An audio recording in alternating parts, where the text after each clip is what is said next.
Honorable members, when honorable members, when the speaker is on his feet,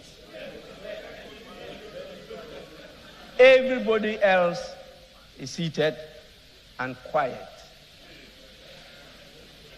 That is Parliament. Please, this is the formal sitting of Parliament, and all the rules apply. I will not be tempted, and I resist it, to start enforcing some of the rules. I know this is election year, but my words can deselect a lot of you. So please, my words on this chair can deselect a lot of you. Kindly take note and let's proceed. His Excellency, as I mentioned, is the former President of the Republic of Ghana. We have in our midst Her Excellency Nana Konadu Agyeman-Rawlings, the former First Lady of the Republic of Ghana. We have the Right Honorable Michael Aaron Okoye,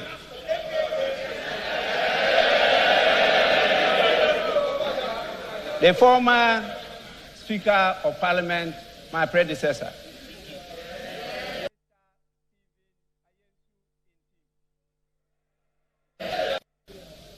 Of the new Patriotic Party, in the person of Mr. Stephen Ayensu Intim. We also have the National Chairman of the National Democratic Congress, Honorable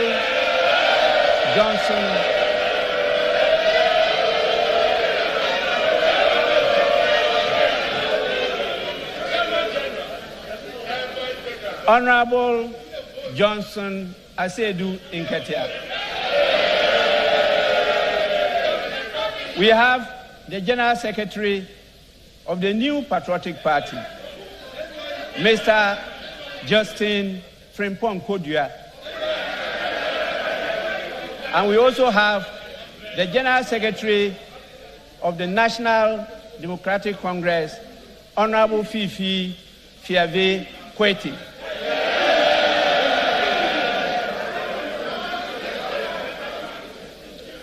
We have the veteran former clerk to Parliament, Mr.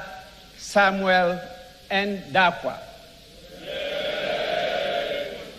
They started it all even before independence.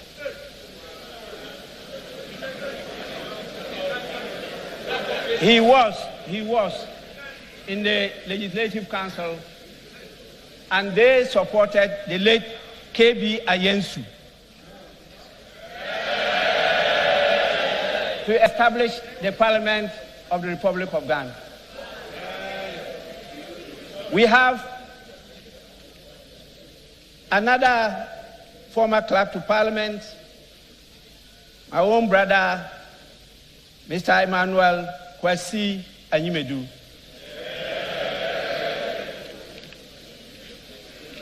We have the heads of our security agencies and our esteemed chiefs, queens and queen mothers. We have our most revered religious leaders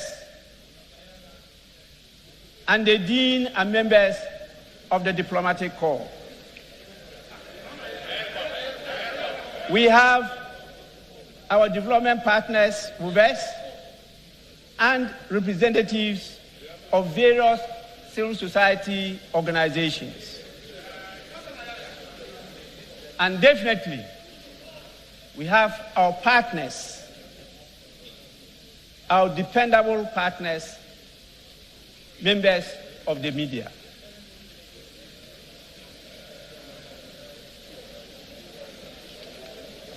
Honorable members, with your kind permission, I may have to end here by acknowledging all the dignitaries and distinguished invited guests over here.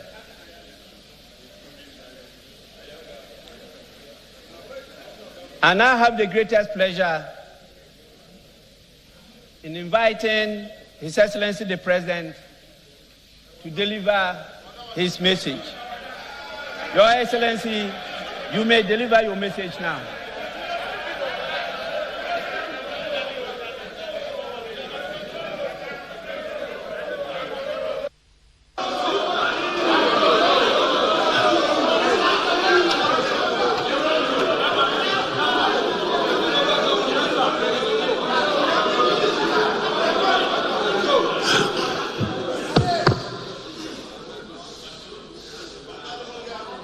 Mr. Speaker, it is always exhilarating to be back in Parliament and to discharge the duty in fulfillment of Article 67 of the Constitution of delivering to the House a message on the state of the nation on this occasion for the penultimate time. I have one more still to give.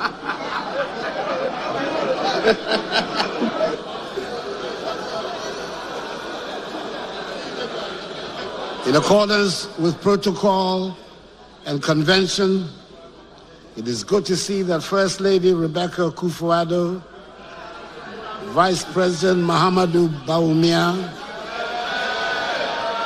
Second Lady Samira Bawumia, the spouse of Mr. Speaker Alice Ajua Jonas, Chief Justice Gertrude Tokonu, and Justices of the Supreme Court, representative of the Chairperson and members of the Council of State, the new Chief of Defense Staff, Lieutenant General Thomas Opon-Pepra, the Inspector General of Police, Dr. George Akufo-Dampare, and service chiefs are all present, as are the Dean and members of the Diplomatic Corps.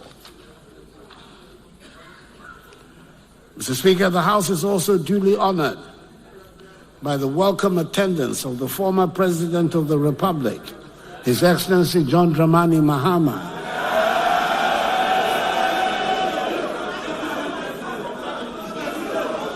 and former First Lady, Her Excellency Nana Konadu Agyeman-Rawlings.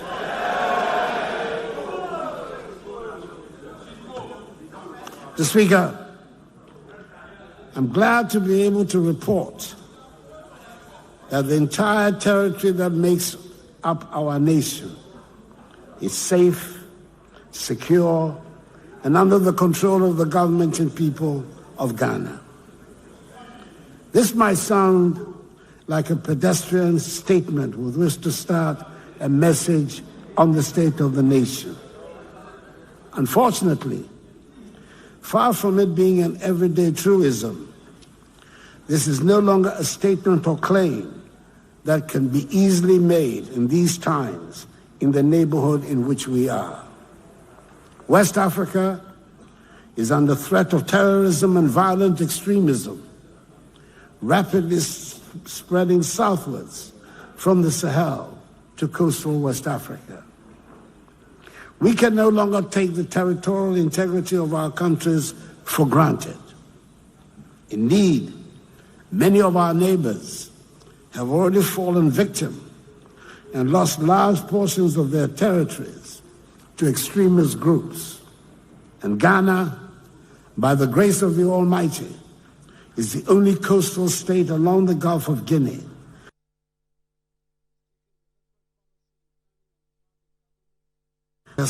Speaker, the peace and security we have in our country has not happened by chance. It has taken deliberate policy and planning on the part of government security services to keep our country secure. I might add that it has also meant that we've had to spend a lot of money that would have otherwise have been available to spend on many of our development needs. But I believe we're all agreed that the primary responsibility of the state towards its citizens is to provide and guarantee peace and security, and we're doing just that. Since we came into office, we've ensured a significant expansion of the armed forces and all the other security agencies. We're paying diligent attention to their welfare as well. The accommodation and physical environment generally of the security agencies are being improved.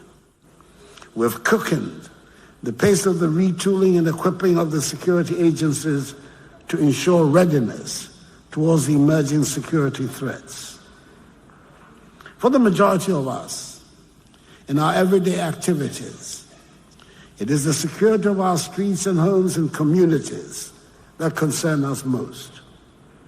We want our children and grandchildren to grow up in a safe atmosphere, and the Ghana Police Service played the lead role in this. Again, government has performed most creditably. The police are much better equipped than they have ever been, and their increased visibility on the streets goes a long way to reassure the community.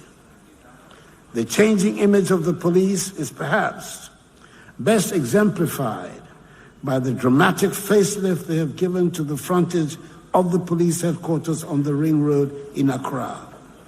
It is beautiful, and I recommend it to all institutions and indeed households. Whilst we're spending time, money, and energy and lives keeping the country safe from external dangers, I must add that it is a matter of great concern that we continue to have so many chieftaincy and land disputes around the country, which tend to be breeding grounds for internal tensions and destabilization. Mr. Speaker, I must make special mention of the troubles in Boko.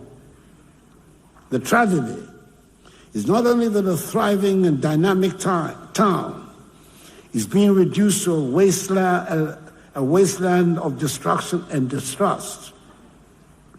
We're spending money and energy that would have been better spent on development needs of Boko, providing security to keep brothers and sisters from killing each other. Mr. Speaker, what should concern all of us, and not just the people of Boko, is that in its current state, Boko is an alluring magnet to mischief makers and extremists operating a few kilometers away from the border. In a bid to find a lasting solution to the conflict, government has in the past year undertaken a number of measures, including the establishment of a special Boko task force and the intensification of engagements with the factions for the resolution of the chieftaincy dispute. On the recommendation of the Upper East Regional and National Security Councils, 4 radio stations that have been broadcasting incendiary language and propagating hate speech have been shut down by the National Communications Authority. The Chief Justice, for her part, has also recently established specialized courts in Accra and in Kumasi to deal expeditiously with criminal matters emanating from the Boko conflict. Government is determined to do all it can to ensure that there's security in every inch of the territory of our country. But it is also very much up to the citizens to help create the needed atmosphere. And I'm thus appealing to all citizens, all Ghanaians, to take the See Something, Say Something campaign of the Ministry of National Security very seriously. There is indeed, Mr. Speaker, a state of palpable anxiety and tension in every corner of West Africa, raising the specter of regional instability, which we thought had been banished. Unconstitutional changes in government in parts of Africa, especially in West Africa, through a series of coups d'etats and military interventions in governance, testify to an unfortunate democratic regression in the region. It is in the interest of democratic growth that this development is reversed as soon as possible, and we in Ghana continue to give maximum support to ECOWAS, the regional body of West Africa, and the AU, Africa's continental organization, in their efforts to restore democratic institutions in the affected nations. We must help stem the tide of this unwelcome evolution and help entrench democracy in West Africa. We believe also that a reform of the global governance architecture, such as the Security Council of the United Nations, to make it more representative and accountable, will help strengthen global peace and stability, and thereby help consolidate democratic rule around the world. Mr. Speaker, we in Ghana have had our fair share of political instability and experimentation about how we should govern ourselves. There might be new names being ascribed to some of the supposed new ideas being canvassed by some today. But I dare say on close examination, we will discover that they are not new. We have tried them here, and they have failed. We know about all-powerful, cannot-be-questioned messiahs. We know about liberators, and we know about redeemers and deities in military uniform. It might sound new to some, but those of us who have been around for a while have heard the argument made passionately that democracy was not a suitable form of government if we wanted rapid development. It is a tired argument that was regularly used by apologists for coups d'etats. It's also not new to have political parties and politics in general being denigrated. Indeed, there used to be national campaigns of fear waged against politics and political parties.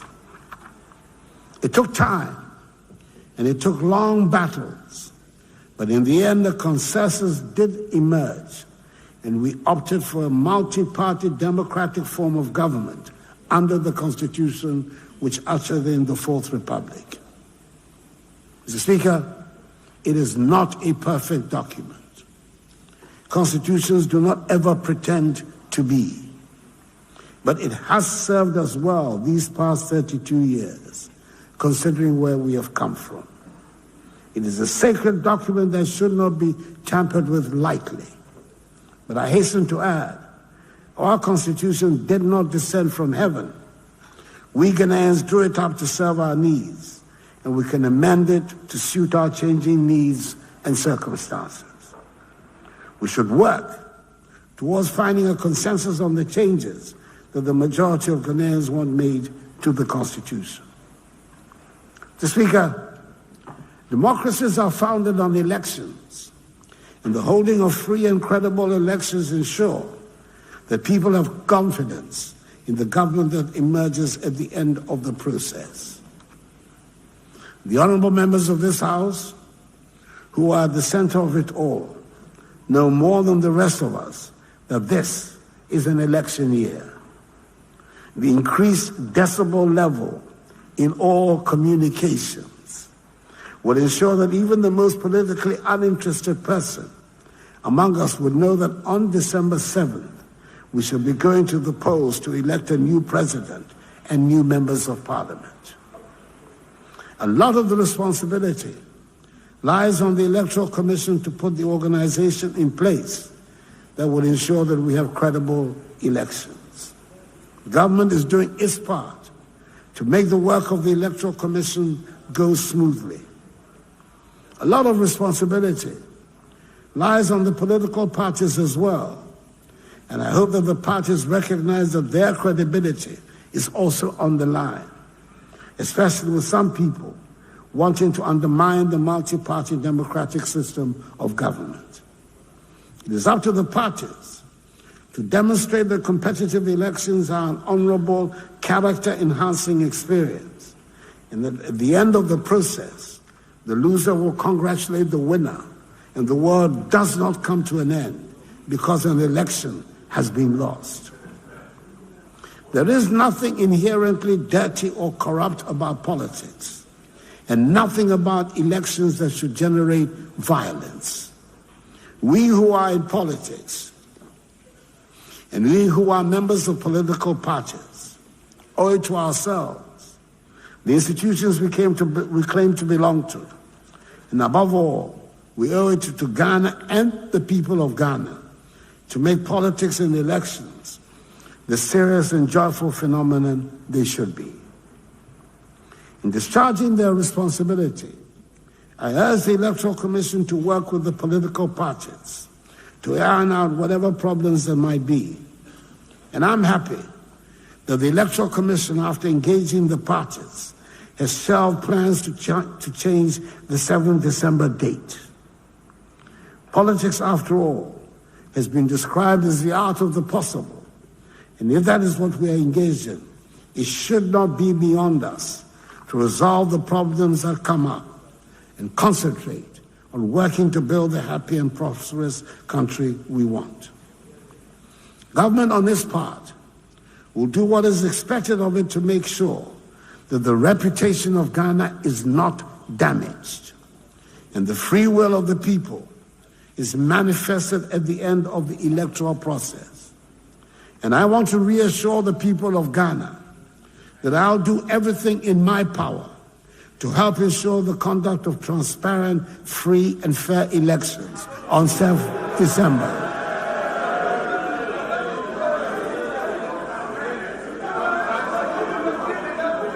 I have confidence in the security services to ensure that those who might want to cause havoc or any kind of mischief to disrupt the electoral process will have no room to operate. Mr. Speaker, there are amongst us those who, for ideological or other unstated reasons, have never accepted multi-party democracy and therefore take every opportunity to portray the governance efforts in the most disparaging manner. There are also those amongst us who consider the rough and tumble of politics to be beneath them and would not want their sainted images to be soiled by what they term the dirt of politics. Mr. Speaker, we can and we should continuously improve upon the performance of the institutions that hold the state together. But nobody should undermine the integrity of the arms of government for parochial reasons. There is definitely much room for improvement in the workings of the executive arm of government, the judiciary, and our parliament. Even those who have had parliaments as part of their governance systems for hundreds of years still make mistakes and sometimes get things alarmingly wrong. It would be surprising if our 31-year-old parliament did not get things wrong sometimes. This august house, which holds so many fond memories for me of my personal political journey, doesn't always measure up to the expectations of the people, or even sometimes of its own members. There's a lot of anxiety currently about how our MPs get elected. There's anxiety about the rapid turnover of members in the House and the loss of institutional memory. There's a lot of anxiety about some of the procedures in the House. We will not all agree with everything that the Parliament does. And I dare say, Mr. Speaker, that I do not agree with everything that goes on in here. But that is the beauty of what we as a people are trying to do in our governance structure. Mr. Speaker, the President and his appointees are not universally loved. It would be strange and unproductive if they were. It is probably worthwhile making what I consider to be important observations at this stage on some of the issues in our public discourse in the lead up to the elections for a new president.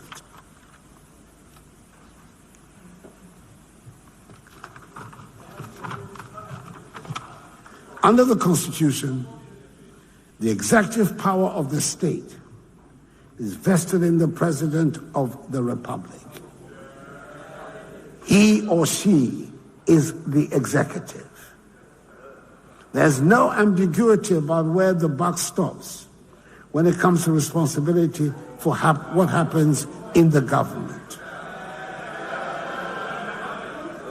It stops with the President. He or she has ultimate responsibility.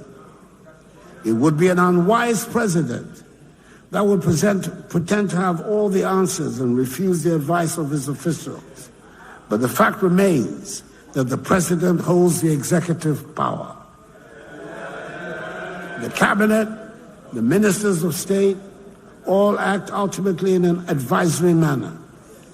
Of course, the member of the government might take an idea, be it generated by the president or the official or a committee, and turn it into a huge success, and the honors will be claimed or shared where public perception falls. But ultimately, the president is responsible and therefore takes the credit or the blame for whatever happens in his or her government. Mr. Speaker, let me make a second point. The programs that come from the executive benefit from the rigorous public examination and debates to which they are subjected. We all now take for granted and sometimes even bemoan the vigorous media and civil society organization scrutiny that characterize public discourse. It gives me quite satisfaction and great pride to hear young Ghanaians today who believe that criticizing the President of the Republic and challenging government proposals are normal, regular activities. Some of the young people listen with incredulity when they hear about a Ghana that was once without private radio stations, and people had to tune into foreign stations to hear critical and opposition voices. Today, there are some 550 radio stations in operation in this country. In spite of all its shortcomings and difficulties, the people of Ghana have shown admirable commitment to multi-party democracy and have not fallen for the instigations to resort to the violent overthrow of an elected government. The past 32 years of the Fourth Republic have witnessed the most sustained period of stability and economic growth in our country.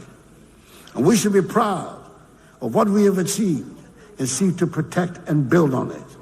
And that is why the theme for the 67th Independence Anniversary celebration on 6th March in Koforidua is Our Democracy, Our Pride. Mr. Speaker, I'm pleased to report on the progress we're making in the administration of justice. This past year, a total of 76 judges and magistrates were appointed. They comprise the new Chief Justice, 2 new Justices of the Supreme Court, 23 new High Court judges, 29 Circuit Court judges, and 21 new magistrates. 262 staff were recruited to address some of the human resource gaps created because of the newly established courts throughout the country. In January 2024, 3 additional justices have been appointed to the Supreme Court to replace 3 justices who have retired from the court. We've made unprecedented progress in the provision of court buildings and residences for judges around the country. In 2020, government set out to construct 120 courthouses with residential facilities nationwide. As of 31st January 2024, 67 courthouses have been successfully inaugurated and are in use at various sites around the country. 12 completed projects have been slated for inauguration by the end of this month of February 2024. The remaining 21 projects are at various stages of completion and are expected to be completed and inaugurated before May 2024. In addition, 121 residential units have been constructed for judges throughout the country. Further, 20 fully furnished 4-bedroom units, together with social amenities, have been constructed for justices of the Court of Appeal in Kumasi. The project is not yet complete, but we have done enough to be able to say that we have resolved the problem of the disgraceful state of court buildings. The attention now is to the digitalization process of the courts to modernize the entire system. The Judicial Service has undertaken a digitalization initiative to modernize legal operations and foster greater access to justice. A virtual court system was introduced during the COVID-19 pandemic to ensure the continuity of business. The virtual court system was also rolled out to 17 courts, then subsequently to 19 high courts for the smooth hearing of court cases. By the end of December 2023, 160 courts had been equipped with devices for the real-time transcription of cases, in addition to 51 courts piloting the paperless court system in Accra. The integration of real-time transcription devices in 160 courts has revolutionized the way in which court proceedings are recorded and documented. The service is rolling out a comprehensive digitalization of the court system. The Attorney General has continued in a very effective manner the tradition under this administration of contesting every single litigation against the state, and has avoided the numerous judgment debts that used to be given against the state. The Office of the Attorney General, as a result, has saved the country over 10 trillion Ghana cedis.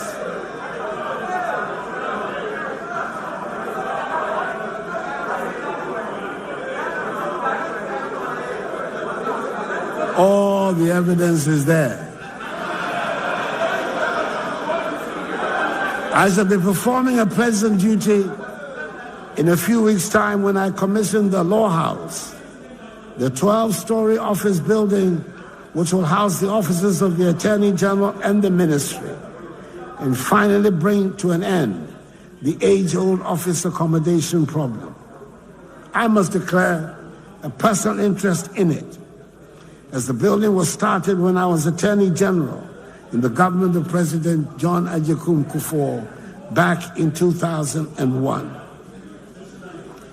Mr. Speaker, I acknowledge and share the frustration and deep disappointment we all have that the convergence of events and fate have conspired to place impediments on the path of the rapid development trajectory we were on. I'm proud that in spite of the dramatic financial crisis that we encountered in 2021, whose worst effects became manifest in 2022, the transformative measures we introduced in the first 4 years of office make it possible to showcase an impressive array of developmental projects across the length and breadth of the country.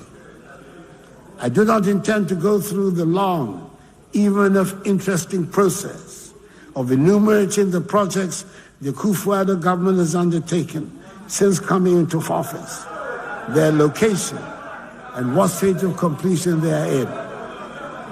Mr. Speaker, with the best will in the world, there simply will not be the time to do that, even if we spend all day here.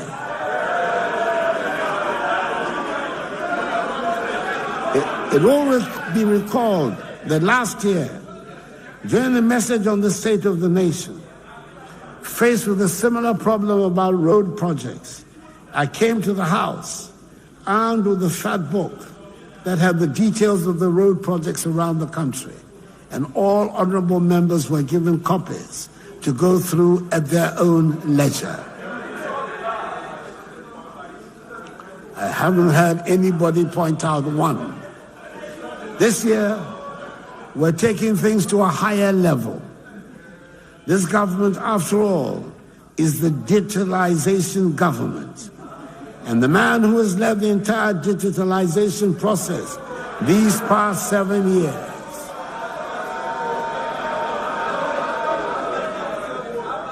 my indefatigable vice president,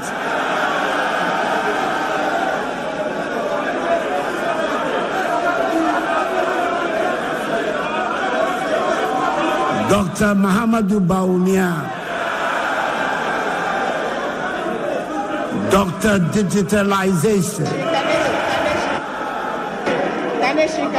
the MPP's excellent presidential candidate for the 2024 election,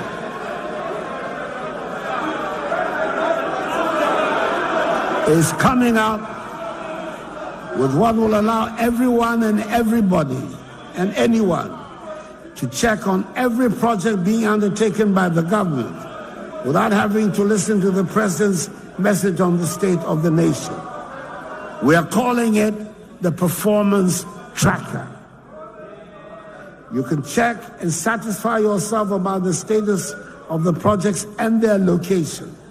And you could stop by and make a physical inspection if you were so minded. Mr. Speaker, if you want to check on roads, classroom blocks or chip compounds or Agenda 111 hospitals, or bridges, or science laboratories, or water projects or sanitation projects, or landing sites and harbors, and other infrastructural projects, or whatever this government use your tax money to execute, the key to your query is right there on your phone. Mr. Speaker, the performance tracker will be formally launched in March, and I'm offering it as the device which will help bring accountability into your hands. With the performance tracker, we can be sure that never again will pictures of an artist's impression be offered as projects that have been completed.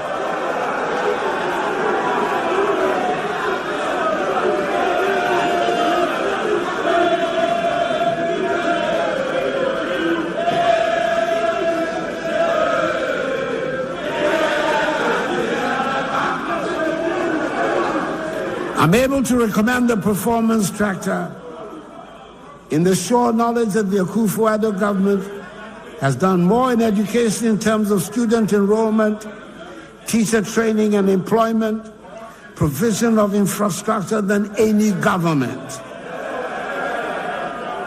We have similarly done more in health, agriculture, security, roads, railways, tourism, digitalization than any other government. Thanks to the performance tracker, the president no longer has to go through lists. And I have the confidence to say that every performance indicator used shows we have done more in these 7 years than in any of the 8 years under the National Democratic Congress.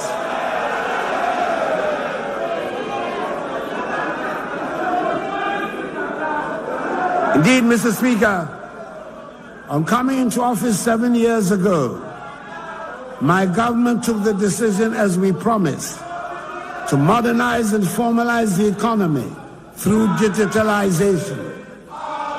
In this regard, we have embarked on one of the most far-reaching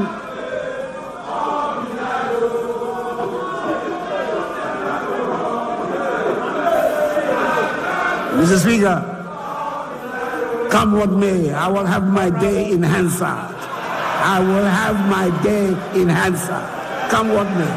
Believe you me.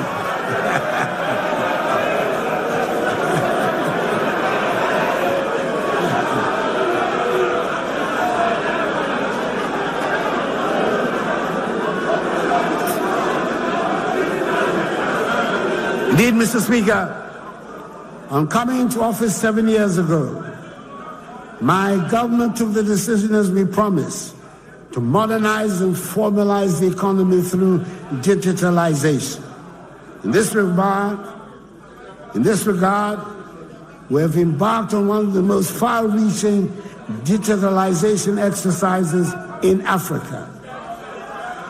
Up from the figure of 900,000 which we inherited when we came into office in 2017, we have thus far enrolled 17.6 million on the Ghana card, and therefore provided unique biometric identity to the majority of Ghanaians. We've also implemented a digital property address system with unique addresses for all properties in Ghana. Furthermore, through the implementation of mobile money interoperability, we've also provided access to financial services for adult Ghanaians through mobile money accounts that are interoperable with bank accounts.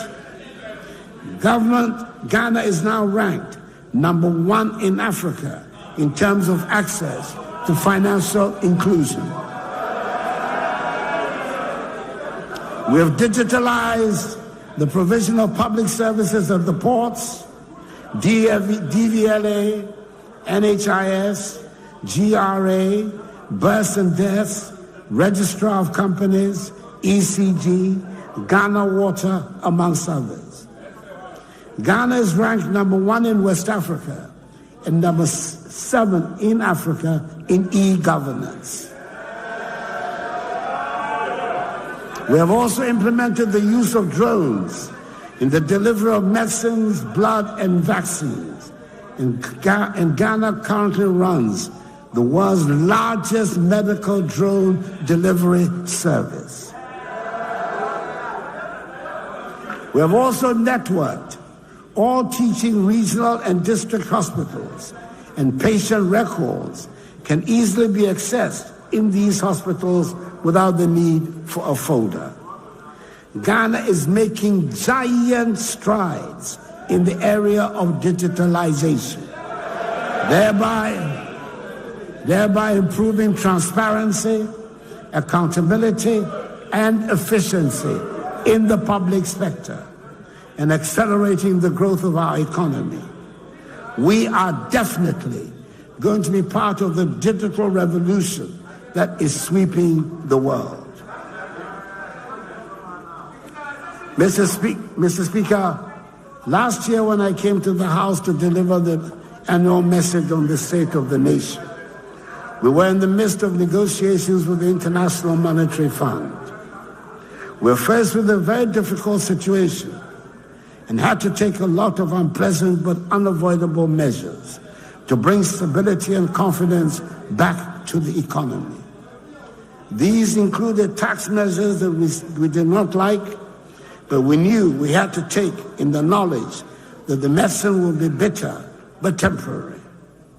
Mr. Speaker, a year ago, I also stated the decision to undertake a comprehensive debt restructuring of our domestic and external debt to ensure we remain resolute in our objective to restore macroeconomic stability and sustainable growth. The decision was not an easy one, considering the complex and diverse domestic debt landscape. We had to consider safeguarding the financial sector, preserving social and economic conditions, and protecting our domestic debt market. A year on, I'm happy to inform you, Mr. Speaker, that we have made significant progress. We requested an unprecedented number of bondholders to participate in a voluntary exchange, and we were able to exchange successfully some 203 billion cedis worth of bonds. Not only was the exchange successful, but it helped us to secure within 5 months, the shortest possible time in recent debt restructuring history, a staff-level agreement to an executive board agreement with the IMF. My gratitude goes to all financial sector players, organized labor, firms, regulatory institutions, and all individuals who made this painful exercise successful. Mr. Speaker, as you may recall, government successfully paid the first coupon of 2.3 billion cedis on the new bonds on 22nd August 2023. At the time, that was the single biggest payout of domestic payments in a single day for Ghana. We then paid 2 billion and 60 million cedis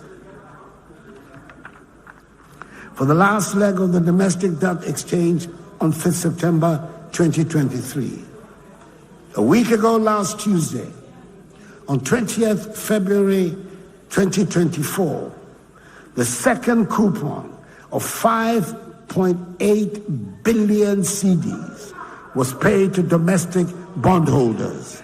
This is the largest coupon paid in a day in Ghana's history.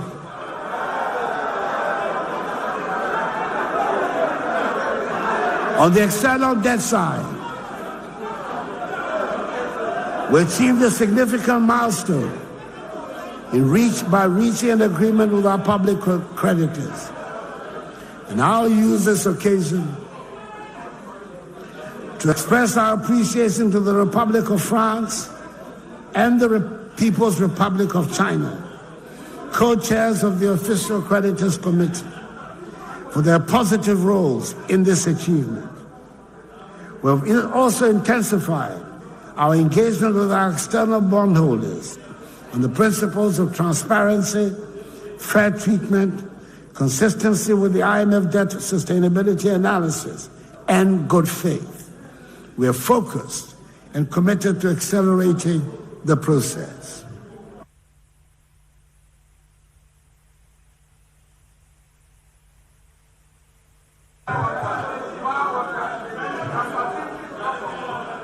Mr. Speaker, we're committed to concluding the external debt restructuring process as soon as possible, so we move past the crisis.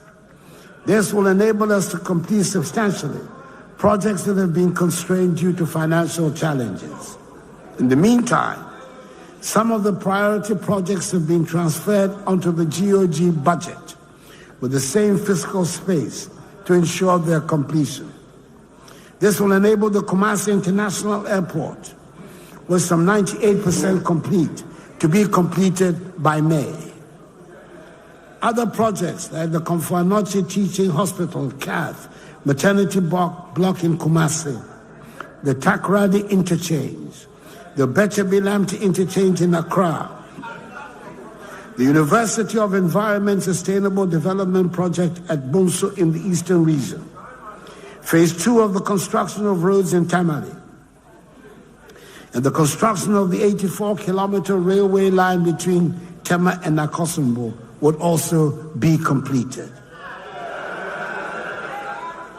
Mr. Speaker, I'm happy to announce that an alternative source of funding has also been secured for the reconstruction and completion of La Hospital project as a fully functional modern hospital with the necessary equipment for diagnosis and treatment. The contractor has been paid an advance mobilization of 15%, representing some 7.5 million United States dollars, and work has begun. The project commenced effectively in January this year and will be completed in 28 months. Mr. Speaker, it is important to underline that the recent change in the leadership of the Finance Ministry will not affect government's determined commitment to implementing the terms agreed with the IMF to ensure that we restore the economy to healthy growth as soon as possible. Indeed, the macroeconomy was much stronger at the end of 2023 than in 2022. Inflation, which peaked at 54.4% in December 2022, has reduced to 23.5% in January 2025. Real GDP growth for the first 3 quarters of 2023 averaged 2.8%, higher than the targeted growth rate of 1.5% for 2023. The CD has been largely stable since February 2023, with a cumulative depreciation of 9% between February and December 2023.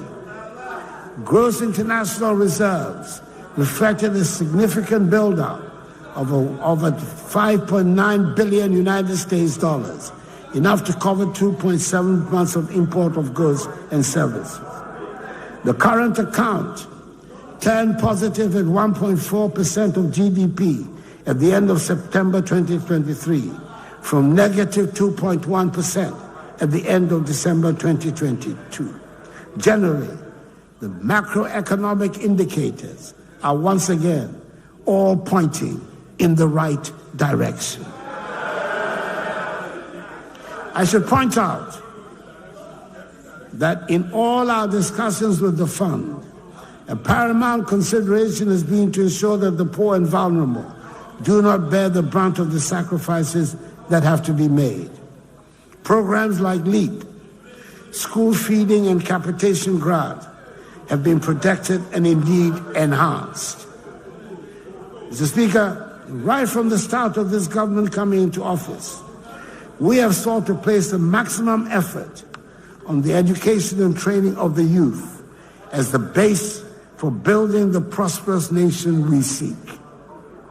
A foreign statesman once posed the question, and I quote, "Why am I the first member of my parliament in 1,000 generations to have gone to the university?" Unquote. In the past 7 years, I've met many people, young and old, across the country who have told me about the first person in their families, in their communities, to have gone to senior high school. They might well ask the question, why are they the first boy or girl in their family to have gone to senior high school? The answer is not far-fetched. Not being able to go to secondary school for lack of money was so widespread an accepted phenomenon that it led to some people thinking senior high school was not meant for them or their children or for people from their village. And therefore, a child in the family finishing junior school and moving on to senior high school was simply not factored in their expectations. Mr. Speaker, free SHS might be labeled by its detractors as a mere political slogan that must be demonized. But it is, in fact, a transformative program that has broken myths and liberated minds. It is humbling on one hand and frightening on the other to think of the sheer number of talents the free SHS has unearthed that would otherwise have ended their formal education at BECE. I know we will get more engineers, doctors, architects, scientists, writers, and poets out of the increased numbers of those attending senior high school who will go into further education. Even if they stop at high school, at senior high school, imagine what 1 million more secondary school educated young people will do to our self-confidence and the value of our workforce. That alone makes free SHS worthwhile. I'm proud that the NPP government under my leadership has been able to bring this transformative policy into our educational system. Mr. Speaker, I believe the success of the free SHS policy has answered its critics, and the arguments about it should cease, and we should simply concentrate on finding ways to improve it. I'm particularly glad that the fears about lowering of standards have been allayed. Refreshingly, we witnessed through the 2023 batch of free SHS students the best waxing results in over a decade. Mr. Speaker, there's more to education than free SHS, and government has been paying equal attention to all the other sectors. Kindergarten, primary school, and junior high school must work together to give a solid foundation and strengthen the free SHS policy. The implementation of various programs, such as the capitation grant, feeding grants to special schools, BEC registration for pupils in public junior high schools, among others, have significantly increased access to education at the basic level. The focus of the comprehensive reforms within the sector has been to improve learning outcomes and ensure every child that goes through our education system is equipped with literacy and numeracy skills by the time they exit primary 6. A national standardized test for numeracy and reading skills is now being conducted at primary 4. Unfortunately, quite a number of children still manage to slip out of the net and miss going to school altogether or drop out at primary school. The Ministry of Education partnered with key development allies to launch an innovative financing program called the Ghana Educational Outcome Project, GEOP. The goal of GEOP is to provide educational support to 72,000 out-of-school children, helping them access complementary education and transition into formal schools. I'm happy to report that 17,340 out-of-school children have been taken through the program and mainstreamed into formal schools in 2023. This program has worked so well, it won the GovTech Prize Award in February 2024 at the World Government Summit held in Dubai. Government has remained committed to improving the teaching and learning of STEM education at the pre-tertiary level. Key interventions have included increasing our ability to produce STEM professionals and also meeting 21st century skills. Accordingly, the curriculum has been overhauled to include STEM career pathways such as aviation and aerospace science, biomedical science, engineering, computer science, manufacturing, robotics, and artificial intelligence. Government has also increased its investment in infrastructure for science, technology, and engineering and mathematics, STEM education at the pre-tertiary level. The construction of 10 STEM schools and 10 STEM centers has commenced across the country, with 7 STEM model schools having been operationalized.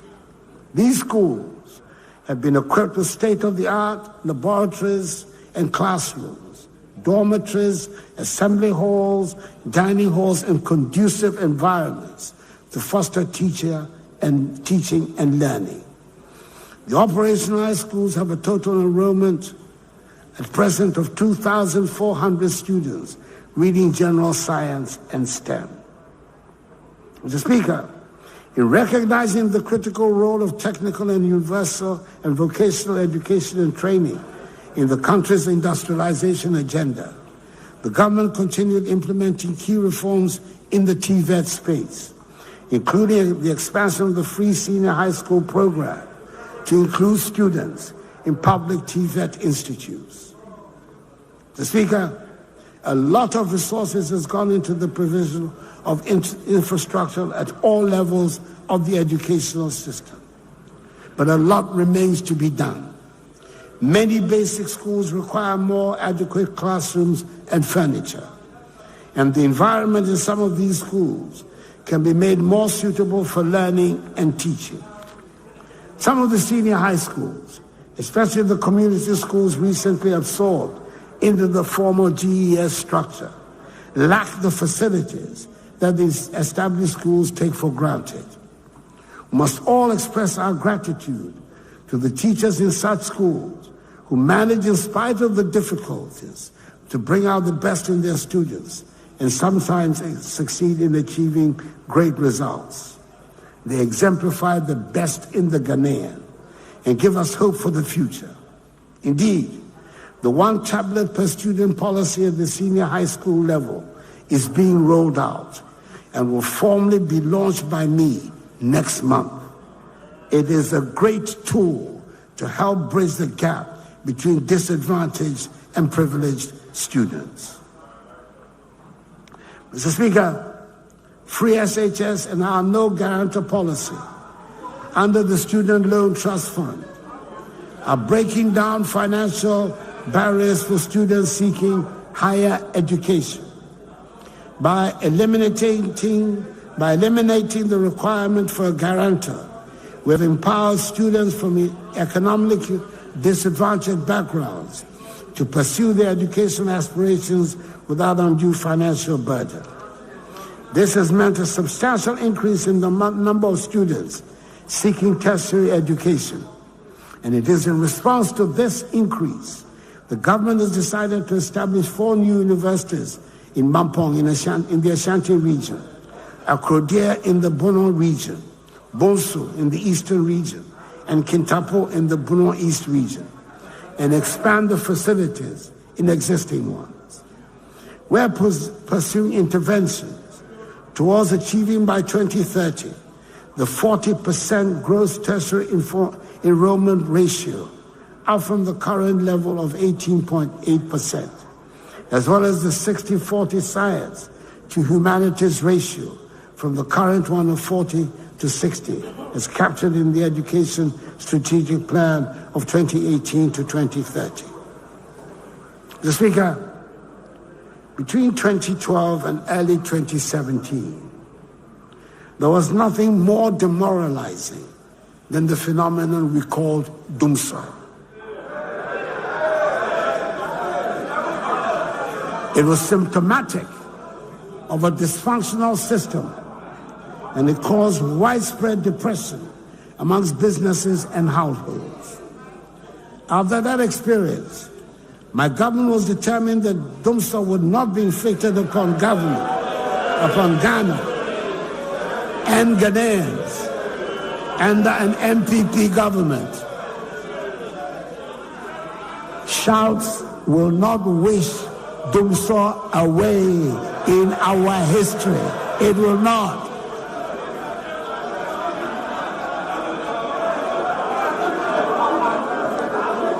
After that experience, my government was determined that Dumsor would not be inflicted upon Ghana and Ghanaians under an MPP government.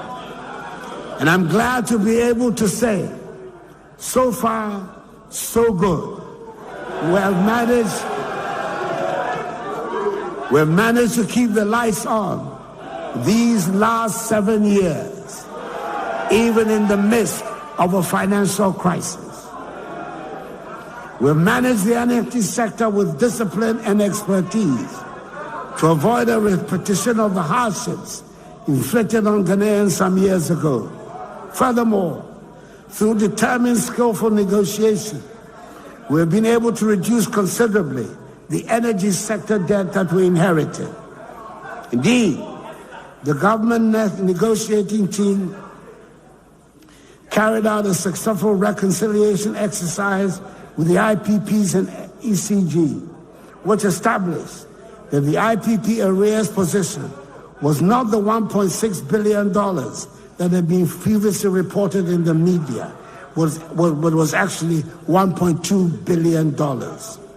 That is savings of some $400 million.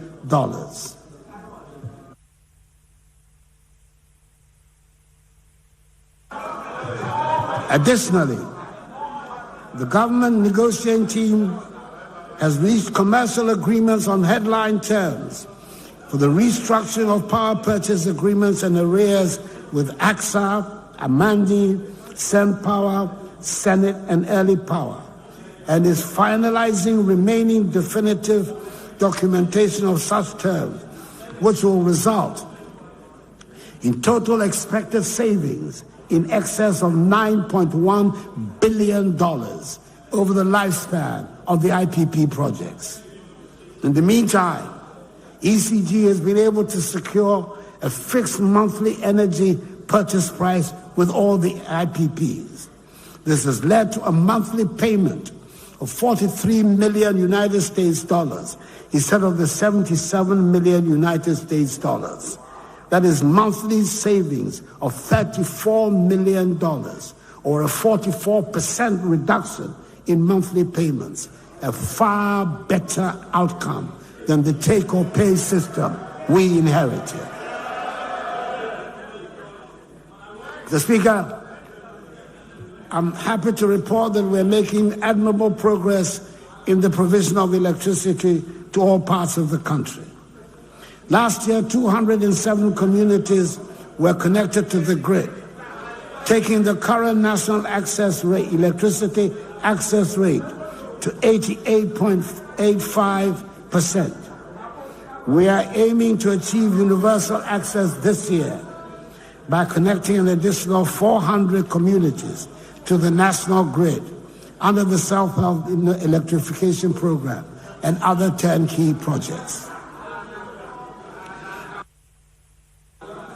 As part of efforts to improve power system reliability in the middle and northern parts of Ghana, government took a decision to relocate the 250 megawatt Ameri plant from Abuazi to Anwamaso in Kumasi. The Volta River Authority has successfully relocated 6 units of the Ameri plant with capacity of 150 megawatts, which are currently being tested and commissioned in Kumasi. The authority is taking steps to relocate the remaining 4 units before the end of the year. Mr. Speaker, we're also making steady progress in our commitment to increase the component of renewable energy to our energy generation mix.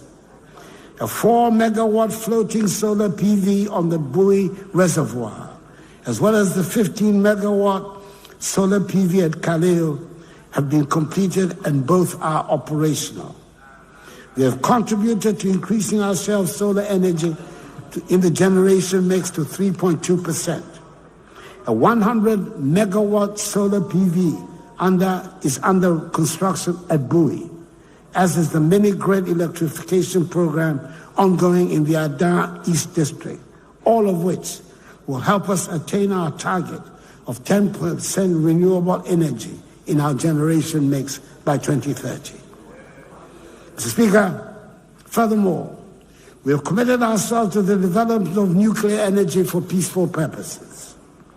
As I indicated at the U.S.-Africa Nuclear Energy Summit and the International Framework for Nuclear Energy Cooperation Ministerial Conference held in Accra in November last year, the first of its kind in Africa, our energy transition plan envisages 30% of our electricity production to be from nuclear energy by 2070, which is the core mandate of the Ghana Nuclear Power Program Organization, GNPPO, an entity under the office of the President. This strong commitment and position are geared towards the provision of clean and affordable electricity to drive our industrialization agenda. It is also meant to position Ghana as a net power exporter in the ECOWAS region through the West African Power Pool. Mr. Speaker, we have also succeeded in having the Secretariat of the Climate Vulnerable Forum, CVF, an intergovernmental forum of 58 of the most climate vulnerable countries, representing some 1.4 billion people, located in Accra. Mr. Speaker, we have all heard about the Gold for Oil program. It has been explained, debated, and talked about. At this moment, all I want to say about it is that the Gold for Oil program has worked well and reduced significantly forex pressures on bulk energy storage, transportation, and bulk imports. Distribution and export companies, enable them to negotiate more competitive premiums with suppliers. Premiums dropped from $180 to $200 per metric ton to $70 per metric ton or less. This also resulted in reduced and stabilized prices at the pumps of between 12 to 13 cedis per liter for the whole of 2023. We're taking steps to rectify some of the handicaps that have limited the full participation of Ghanaians in the oil and gas industry. For years, the well-paid jobs in the industry were taken exclusively by foreign nationals because we did not have people qualified in these fields. Last year, 150 young Ghanaians were trained and certified as mechanical maintenance technicians, electrical technicians, instrumentation technicians, and production process technicians up to the industry standards. Additionally, 5 young Ghanaians underwent a 10-month welding inspector training program at the North Alberta Institute of Technology in Canada. They have since been placed in various technical institutions in Ghana as instructors. Ghanaians will soon fill the well-paid positions on our oil fields because we have the trained and qualified personnel. Things are looking up. Mr. Speaker, it is quite likely that the most talked about subject in our country is roads and highways. When I appeared in the House last year, as I said earlier, I took the extraordinary step of coming with a fat book that detailed all the work that the government had done and was doing on roads since coming into office in 2017. I believe it was generally agreed that it was impressive, but it was not enough to satisfy everyone. Well, the work continues, even though some of the major road works have been temporarily interrupted as a result of the debt negotiation. As I said earlier, all the details will be available on the performance tracker. Other modes of movement around the country are being built and upgraded to open up the country and make travel easier. Mr. Speaker, the new standard gauge railway line from the port of Tema to Mapakadai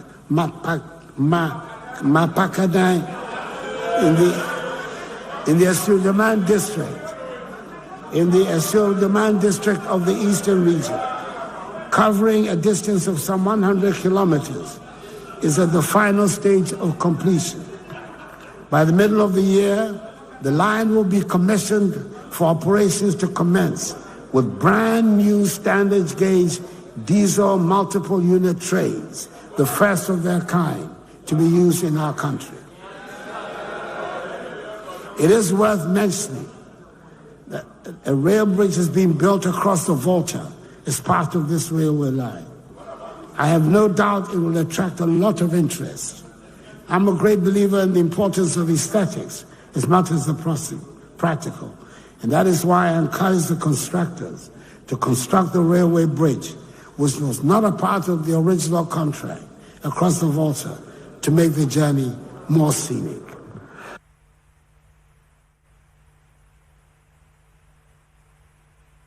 Nearly made me choke on my glass of water.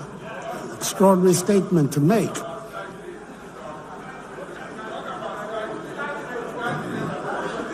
The development is on course of a new standard gauge Western Railway line to serve passengers, the mining sector, as well as support industrialization to boost the development and growth of this nation. The plans for the extension of the railway line to Paga might not materialize during the rest of my administration, but I'm sure they will not be abandoned. Mr. Speaker, there's no argument. The food self-sufficiency is the basic requirement for national security and the foundation for building a prosperous nation.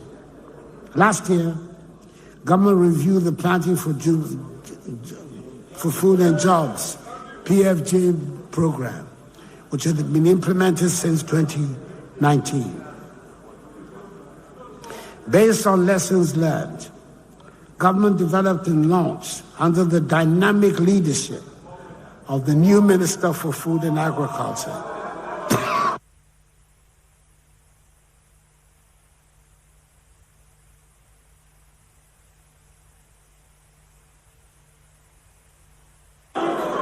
Everybody who knows me knows I don't drink alcohol.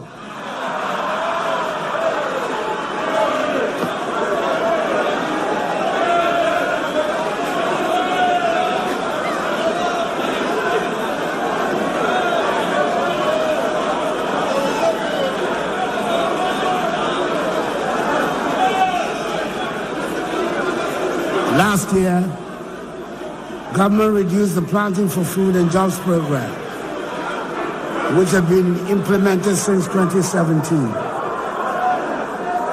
Based on lessons learned, government developed and launched under the dynamic leadership of the new Minister for Food and Agriculture, the second phase of the PFJ. The second phase of the PFJ sets out a 5-year agenda to ensure food self-sufficiency and resilience. Strategic targets have been set for 11 priority products in the immediate term, September to December 2023. Short term, year 2024. Medium term, 2025-2026. And the long term, 2026-2028.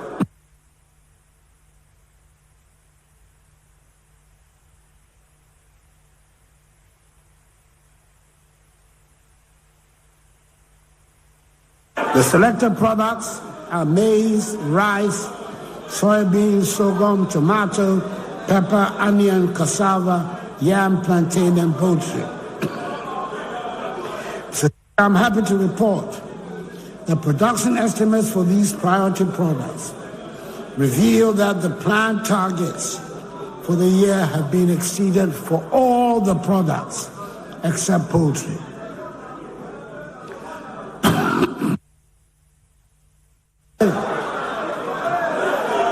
Poultry obviously requires extra attention.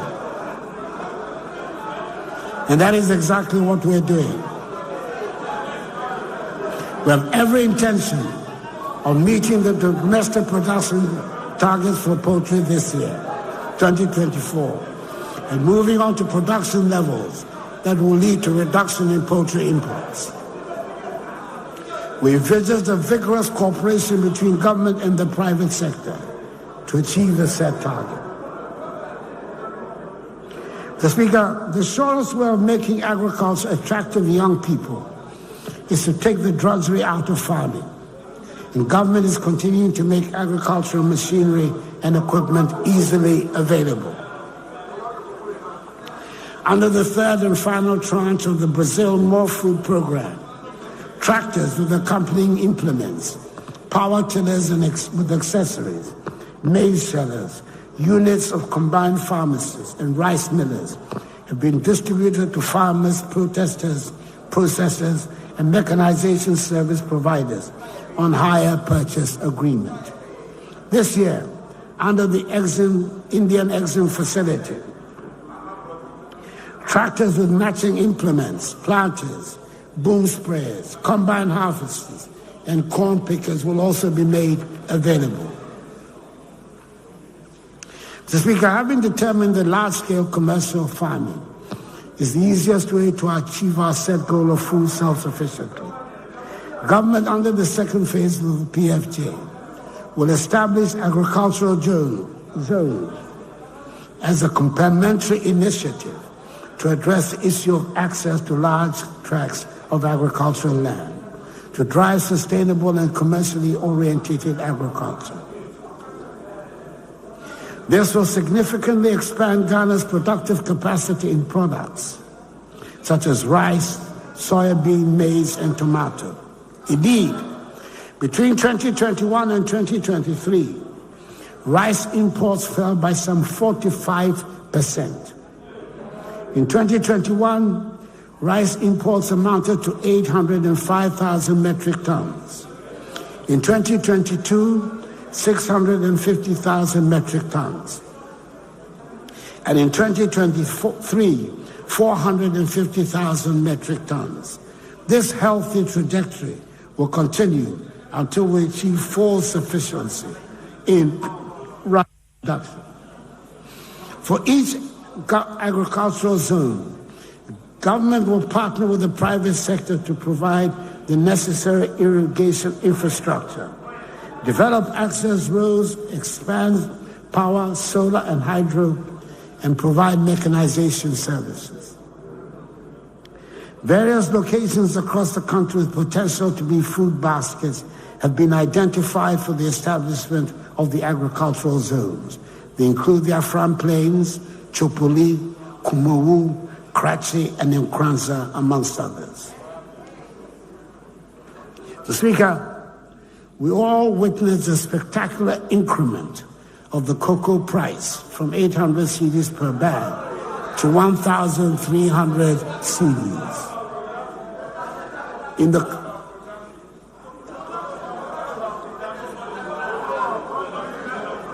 To 1,300 cedis per bag in the current cocoa season, the highest increase in 50 years. With the current trend of the world cocoa price, cocoa farmers can be sure that I will do right by them in the next cocoa season. Mr. Speaker, government has begun the development of 7,100 hectares irrigation infrastructure in 5 identified economic enclaves within the Afram Plains agricultural zone. Work is also continuing towards the completion of the Temne Phase 3 extension and via irrigation schemes. This will make additional 1,150 acres of irrigable land available for cultivation of rice and vegetables. The Ghana Irrigation Development Authority will continue with the development of small earth dams in the northern, upper east, upper west, northeast, and savannah regions to support the One Village, One Dam initiative. Whilst at it, Mr. Speaker, we have not forgotten about the welfare and well-being of our fisher folk. My government has completed the construction of 12 coastal fish landing sites at Axim and Discove in the western region, Moray, Mountford, Winneba, Senyabreku, Gomwa Fete, Otuam, and Infansiman in the central region, Kessi and Osu in the greater Accra region, and Kita in the Volta region. Additionally, I had the pleasure in May last year of commissioning the newly constructed Elmina Fishing Harbor in the central region, much against the hopes of the naysayers. And God willing, soon this year, I will also commission the Jamestown Fishing Harbor, which currently stands at 88% complete and is expected to be ready by August 2024. Mr. Speaker, to help address the incidence of premixed fuel diversion and hoarding, government last year completed the installation of 50 out of the 300 premixed fuel automated dispenser. My expectation is that the remaining automated dispensers will be installed by September this year to help optimize the distribution of premixed fuel. Government will continue to take decisive actions, such as the close season, to help safeguard the ocean's capacity to regenerate and to continue to deliver substantial economic, environmental, and social value for our development. Mr. Speaker, last year, Ghana regained her position as the leading producer of gold in Africa, having overtaken South Africa. Our gold production reached an unprecedented 4 million ounces, according to preliminary reports. This is as a result of the progressive policies we have been implementing, which have led to the revival of dormant mines like the Obuasi and Bibiani mines and the expansion of existing ones. The reduction in withholding tax on unprocessed gold by small-scale miners from 3% to 1.5% has resulted in some 900% increment in gold export from the small sector over the last 2 years. Leveraging on these resources, we introduced the innovative gold for oil policy, which accounts for some 30% of our total crude oil consumption.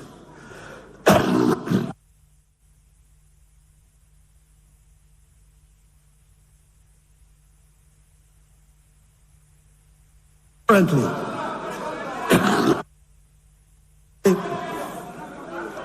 3 large-scale mines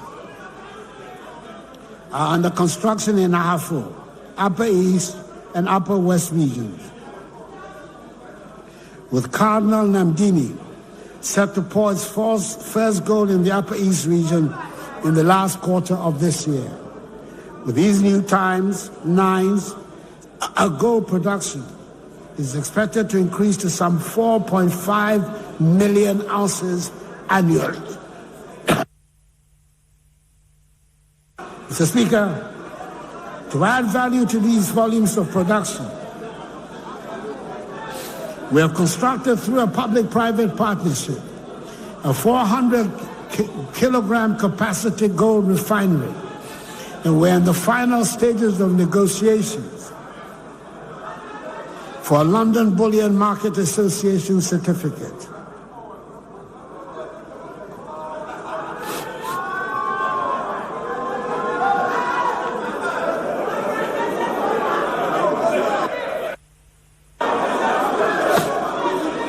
For our green minerals, including lithium, we have put in place a policy for their exploitation and management to ensure beneficiation across the value chain of these critical minerals. The Speaker, as it has been widely reported, Newman Corporation, the world's largest gold-producing company, which operates 2 huge mines in our country and is constructing a third, has announced its intention to sell its Achim mine in the eastern region, the 3rd largest mine in the country, which produced some 420,000 ounces of gold in 2022. As part of government's policy to modernize the mining sector, to indigenize the mining sector, we will engage with Newmont to give priority to Ghanaian investors who will want to acquire this mine, to ensure that our mineral resources better benefit the Ghanaian people. Mr. Speaker, we continue to work to ensure the protection of our forests and wildlife resources while reclaiming degraded forests. Some 42 million trees have been planted over the last 3 years under the Green Ghana project, and some 690,000 hectares of degraded forests have been cultivated between 2017 and 2022 under the Ghana Forest Plantation Strategy. Mr. Speaker, the main cornerstone of our move towards industrial transformation of Ghana is the One District, One Factory policy, this government's iconic flagship initiative. It demonstrates how government can stimulate and incentivize the private sector to expand and diversify manufacturing across the country by harnessing locally available raw materials. It is significant to note that within the relatively short span of 6 years, government has directly intervened to stimulate interest in and support many private sector business promoters to make significant investments in manufacturing under the One District, One Factory program.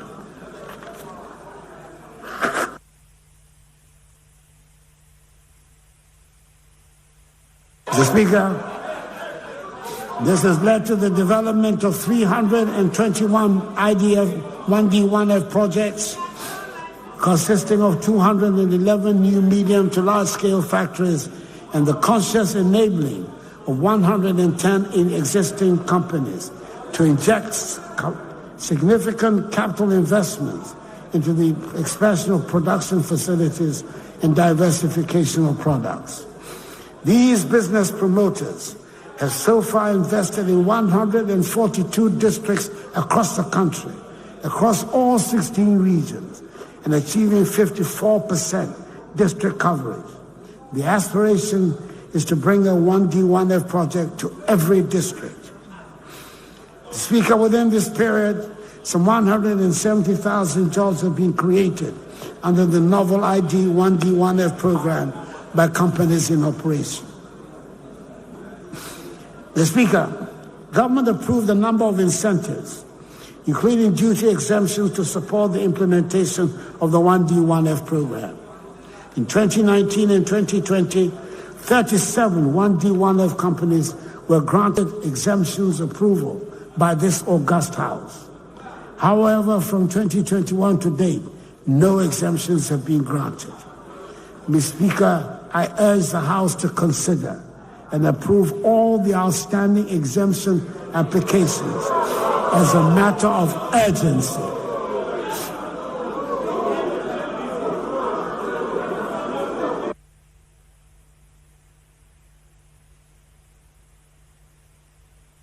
To send positive signals to the business community. The exemptions law that you have passed provides for such exemptions under existing laws. The Speaker, the other initiative aimed at stimulating industrial growth that we have been actively promoting is automotive assembly and component manufacturing. It is universally recognized as a key strategic sector for stimulating industrial transformation. The comprehensive automotive development policy launched by government in August 2019 has undoubtedly been the catalyst that has attracted a record number of 12 original equipment manufacturers, including Volkswagen, Toyota, Suzuki, Nissan, Peugeot, Kia, Hyundai, Honda, to set up assembly plants and produce a range of models here in Ghana. The Speaker, it is noteworthy that these investments have been accompanied with complementary initiatives to build the necessary engineering and technical skills in Ghana. Toyota Ghana has partnered the School of Engineering Sciences of the University of Ghana to establish and operate a modern auto engineering training center for engineering students and the industry to acquire applied auto engineering training. Similarly, Kia Motor Company of Korea has upgraded the Rana Motors West African vehicle assembly with state-of-the-art equipment for training of auto repair and maintenance technicians, including repair and maintenance of electric vehicles. Mr. Speaker, to spur our industrialization, we're implementing the 4-project agenda of the Ghana Integrated Aluminum Development Corporation GIADEC, with projects 1 and 2 having already taken off. And last month, we signed an agreement for the implementation of Project 3. Mr. Speaker, we will lay before this august House, at this first meeting of this session of Parliament, a legislative instrument to prohibit the export of bauxite in its raw state. We're also in the concluding phase of discussions for the establishment of a 450 million United dollar refinery to refine the manganese we produce. Speaker, we have all long acknowledged the trade between African countries must increase if we are to make any headway with our dreams of prosperity on the continent. I'm happy to report that the setting up of the AFCFTA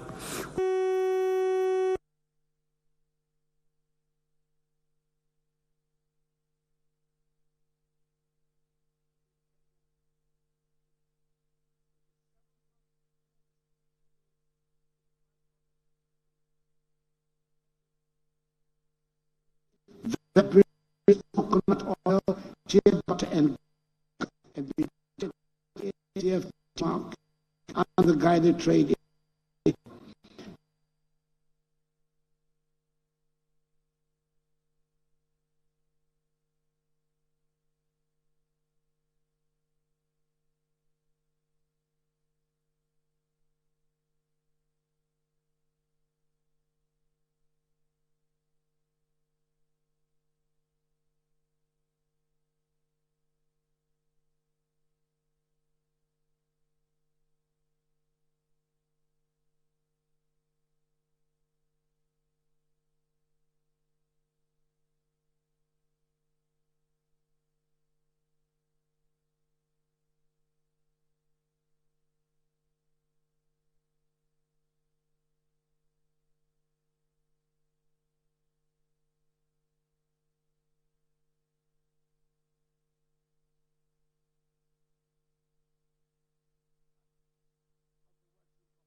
are covered by pension schemes, and unfortunately, the majority of workers in the country do not have any pension schemes.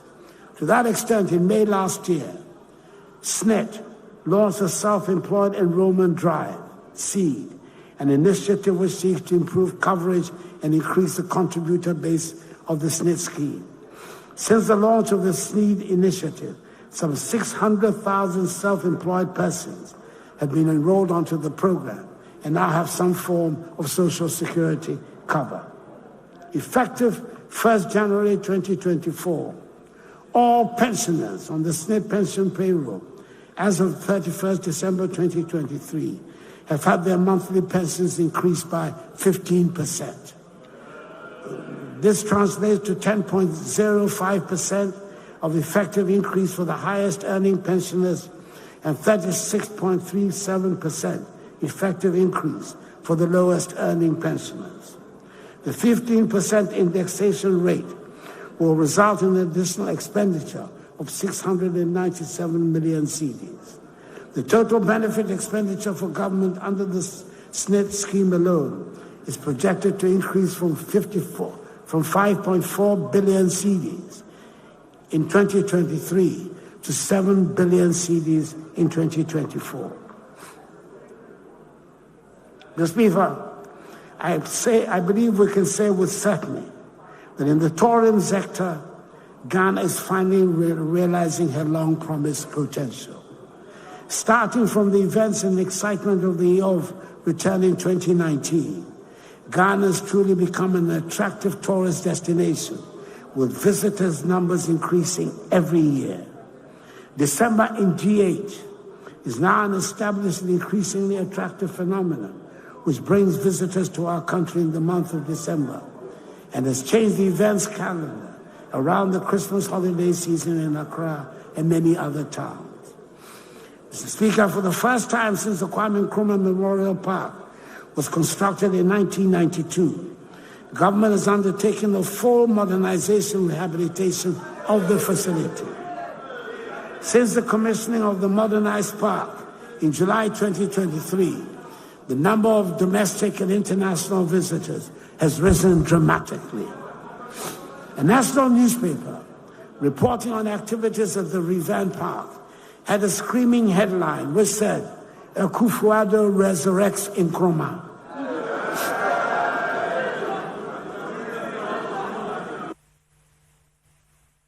That gave me pause for a moment. But on reflection, I decided I would accept it, be it a compliment or criticism or in addition to the collection of sayings by elders. Whatever it is, since the commissioning, there have been 208,557 domestic and international visitors to the park between 14th July and 31st December 2023. Mr. Speaker, compare that, if you may, with the best performance until then, which was in the year of return in 2019, when there were 126,190 visitors in the year. Other facilities are being upgraded, and it's good to know that the private sector is showing interest in getting into the development of tourist attractive sites. Mr. Speaker, the National Museum Gallery, which had been closed down since 2015, has also been fully refurbished. It attracted over 35 visitors in 2023, and I'm particularly pleased the school children form a good part of the visitors to these sites. The first ever Kente Museum, aimed at preserving the cultural heritage in Ghana, has been built at Bumwe in the Ashanti region and was recently commissioned by the Second Lady. Preparatory works and designs for the construction of the Heroes Park, a museum to commemorate the founding fathers of Ghana, the Big Six, J.B. Dankwa, Emmanuel Obeche Bilamte, Edward Akufo-Addo, Ebenezer Akwaje, William Uforiata, Kwame Nkrumah, were completed in December 2023, and construction will commence very soon.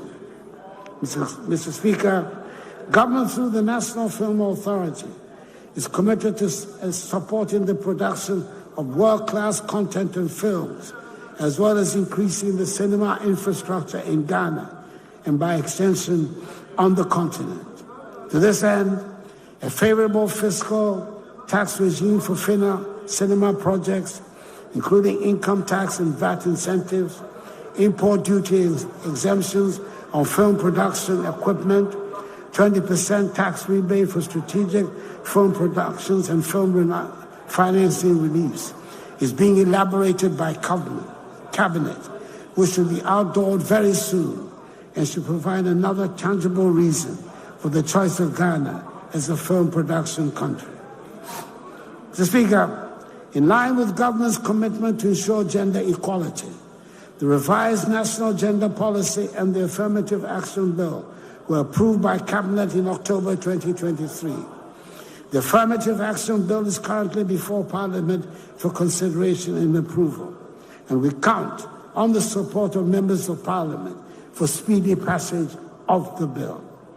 The Ghana Enterprise Agency, GEA, is implementing an Only Women Support Program where micro, small, and medium enterprises owned by women with the potential of scaling up their operations, increasing sales, and creating sustainable jobs will receive liquidity support.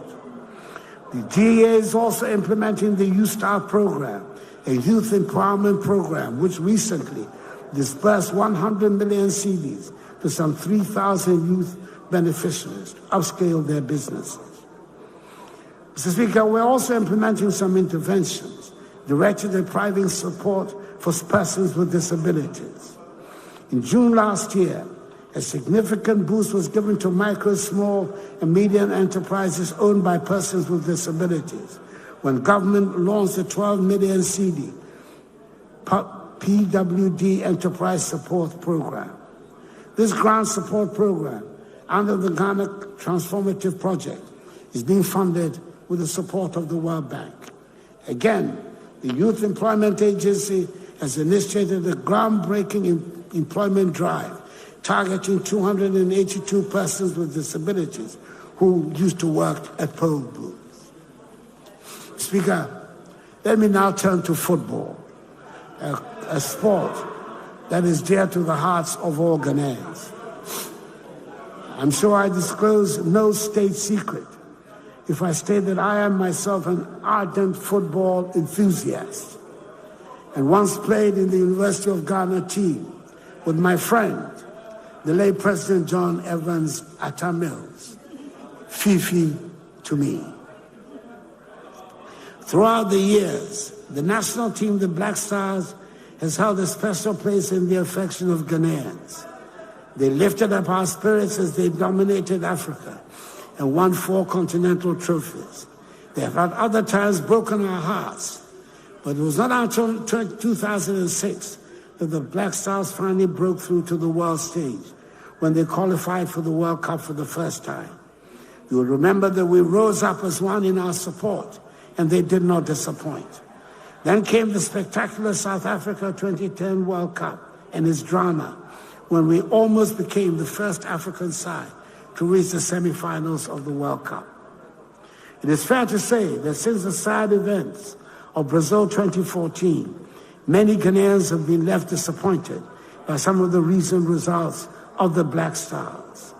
Their various attempts have been made to revive the fortunes of the national team and rebuild the enthusiasm of the people with varying degrees of success. The recent AFCON in Cote d'Ivoire was probably the nadir of the performance of Black Stars and has left the nation saddened. However, I am quite certain that the young men and the technical handlers would themselves have wanted to make our nation proud. And I believe that the captain, Andre Dede Ayew, meant every word when he rendered heartfelt apologies on behalf of his teammates to all Ghanaians for the team's early exit. Speaker, I believe it is time for us to take a long-term, far-sighted approach to correct what has gone wrong. It is time to return to scouting, grooming, and developing talent at the grassroots level under a presidential policy on football that I intend to unveil very soon. The School Sports Department of the Ministry of Education will work hand in hand with the Ministry of Youth and Sports in collaboration and synergy with the Ghana Football Association to build district, regional, and national juvenile teams for both girls and boys. The more than 150 AstroTurf pitches constructed throughout the country under this administration provide the foundational facilities to make a start as we strive to provide more of them. We should see a steady progression of talent up the ladder from the junior juvenile teams to the senior sides based on merit and nothing else. A similar approach has been tried before under the 5-year football development plan led by the late Ben Kofi, initiated under the MPP administration of President J.A. Kufuor. It was under this plan that talents such as Michael Essien, Sule Muntari, John Mensah, Dave Boateng, and later Asamoah Gyan and Stephen Appiah were discovered and nurtured. The results became evident to us and the world. It takes time, dedication, and patience. We cannot harvest where we have not planted and irrigated. I have no doubt at all that the Black Stars will rise and make us proud again. Mr. Speaker, the senior women's team, the Black Queens, who do not get half the attention the Black Stars get, have been performing quite creditably. They have gone for 10 matches without any loss until last December, and then when they lost narrowly to Namibia in the qualifying ground for the 2024 Women's African Cup of Nations. Even though they lost narrowly to Zambia in the first leg of the qualifiers for the 2024 Olympic Games, let us wish them well in the second leg to be played in Lusaka tomorrow. I hope they give us something to cheer about. Mr. Speaker, it gives me great pleasure to report that all the preparations are ready for Ghana to welcome sportsmen and women from around the continent to participate in the 13th edition of the African Games. It seems incredible, but this is the first time that Ghana will be hosting these games. It's taken a lot of courage to have persisted with the decision to host the games, especially when our financial problem came in the midst of the preparations. But I am glad we went ahead. The preparations are all complete. And I was excited and very pleased with what I saw at Botima when I went to commission the Games Village some 2 weeks ago. We have high-class sporting facilities which should serve us well long after the Games are over. Some of the events will take place at the University of Ghana Sports Stadium. It is worth noting that this is a facility started under former President J.A. Kufuor and was abandoned by successor governments. I'm extremely proud that this project has been finished under my stewardship, not just because of the Games, but also because it has taken 75 years of existence for Legon, Ghana's premier university, to have a sports stadium. I urge all Ghanaians to make our visitors welcome and to patronize the Games and cheer on the participants. Mr. Speaker, this is the 7th time that I've appeared before this House as President to give an accounting of the state of our nation. Luckily for me, I know my way around the place, having spent 12 memorable years here as a member of Parliament. And therefore, even on the few occasions the sections of the House did not want to make me welcome, I was still able to manage. I have one more scheduled date with the House when I'll be here to give an accounting of my time in office. By that time, my successor would have been elected. And we will be getting ready for the swearing-in ceremony. The elections will be held peacefully, and the candidate with credibility to take us on to a higher level will win. Let me wish all of us well in the elections on 7th December. Before then, a number of important tasks lie ahead of us, one of which will be commissioning the Nana Adjumani Prempeh I International Airport in Kumasi and naming the recently commissioned airport in Tamale the Yakubu Tali International Airport of Tamale. Mr. Speaker, we stumbled. but we are rising again. We were bruised, but we are healing. We have recovered our footing. We have dusted ourselves off. And now we face tomorrow with confidence. Every day we pray and hope that adversity may spare our families, our communities, and our dear nation. But should we be confronted by misfortune, we must face it like people with a proud history who fight and do not flee. Yenim kon, yenim jani. That is the Ghanaian spirit. That is our armor and our shield. This is our ethos. Let us believe in Ghana. I believe in Ghana. And may God bless our homeland, Ghana, and make her great and strong. I thank you for your attention.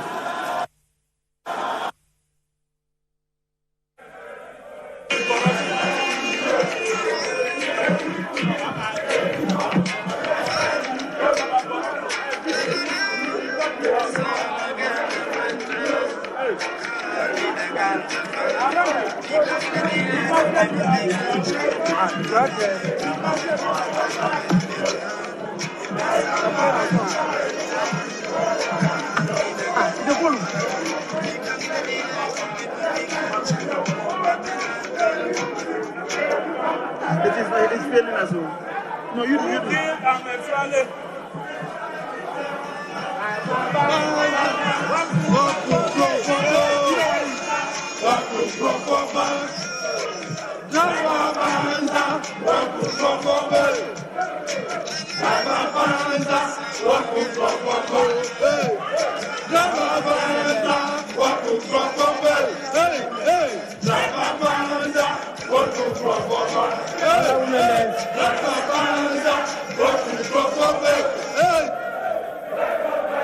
Honorable members, honorable members,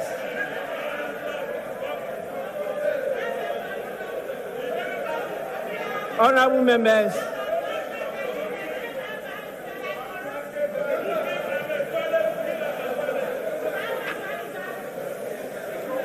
honorable members,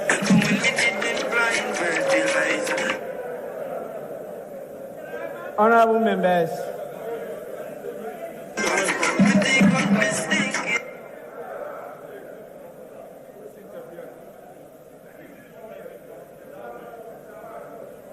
honorable members, I think it's proper and right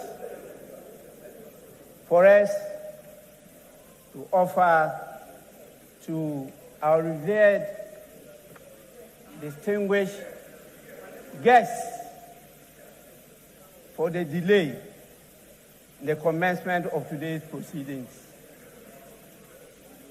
We have, and we owe it as a duty to let Ghanaians know and our audience why today there was a delay in the commencement of proceedings. And I will want to, on your behalf, also apologize to them for that delay. It was due to circumstances beyond our control. Honorable members, we were compelled to attend to some debilitating constraints to the House, and that kept us an hour behind schedule, and I want to apologize for that delay. Honorable members, we also, in acknowledging the presence of the dignitaries here in the House, failed to mention some very important statesmen who are with us today. And it's proper that we acknowledge their presence. We have with us Dr.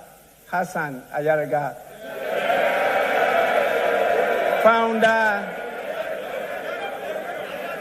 founder of All People's Congress. We also have in our midst Mr. Ivor Kobina Greenstreet, who, as you all know, is a former Convention People's Party flag bearer. We also have the leader of the Liberty Party in the person of Mr. Kofi Akpaloo. Honorable members, the last but not the least is the Honorable David Apasera, who, as you know, was the chairman of the People's National Convention. They are all here with us. We apologize for the oversight, but as we say, Sankofa is permitted, and we have done that. Honorable members,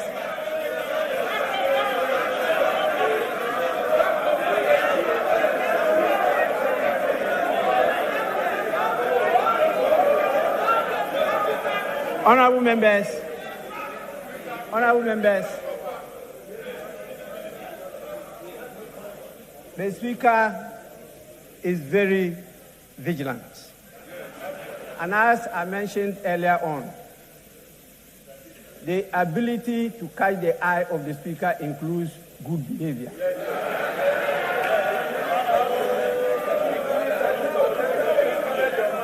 And if for 4 years you are here and you are not able to catch the eye of the Speaker, I'm sure the good people of your constituency will not accept you again. So please, kindly abide by the code of conduct which you yourselves approved here on the floor of the House. With this, I want to, in accordance with Standing Order 72-4, convey to His Excellency, the President, the gratitude of the House for the address. Honorable members, again, in accordance with the practice of this House, a formal communication will be forwarded to His Excellency the President after the House has thoroughly debated this address. I want to thank all of you for your cooperation, but to emphasize that Ghana is out. Actually, we are down, but not out.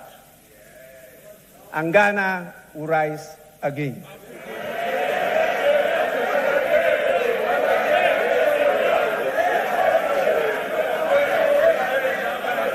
Honorable members, on this note, honorable members, I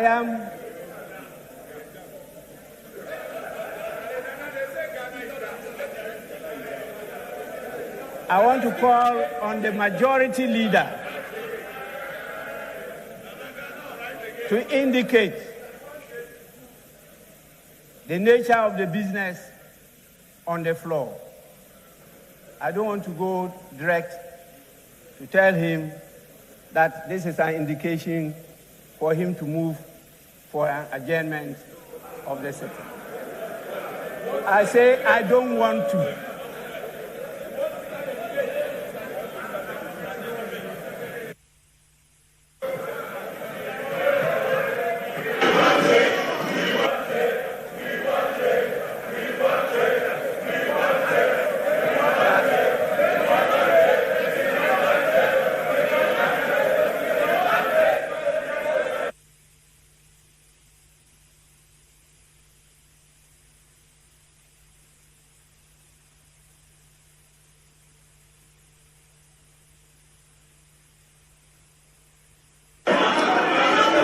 Mr. Speaker, thank you for the opportunity. Mr. Speaker, and considering the optimism with which Mr. President has spoken to the nation, Mr. Speaker, you were right, and Mr. President himself acknowledged that considering the situation we find ourselves, we are down, but we rise again under the able leadership he is providing and the future which is assured. Mr. Speaker, we are, by the practice of this House, ready to debate Mr. President's message. Considering the situation we find ourselves as a country, Mr. Speaker, we are ready to debate this message now. However, Mr. Speaker, as has been the practice, members would want to prepare. And I noticed that the minority leader was jotting down a lot of notes. I need to remind him that I have with me the 2014, 2013, and the 2016 State of the Nation Address.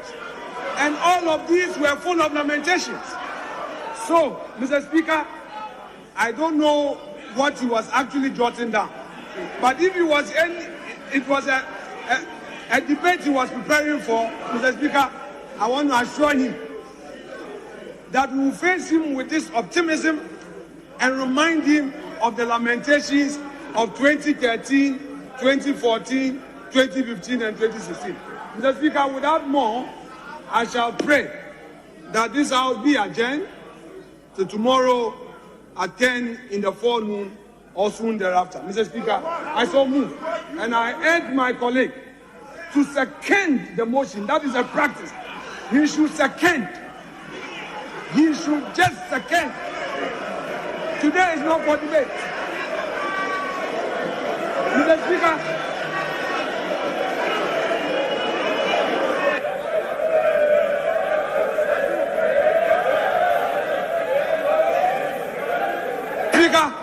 fortunately for me, my mentor and coach is still available. I'll still take tutorials.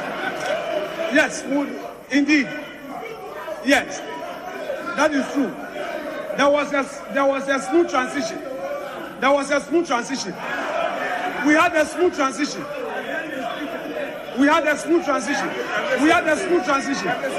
Mr. Speaker, I am encouraging Dr. Foster to only second this motion.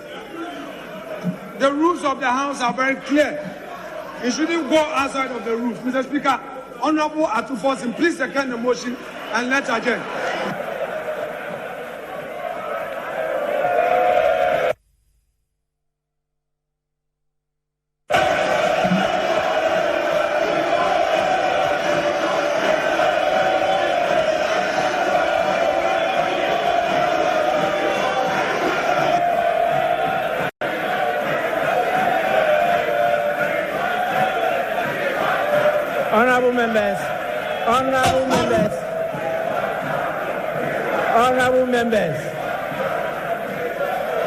Honorable members.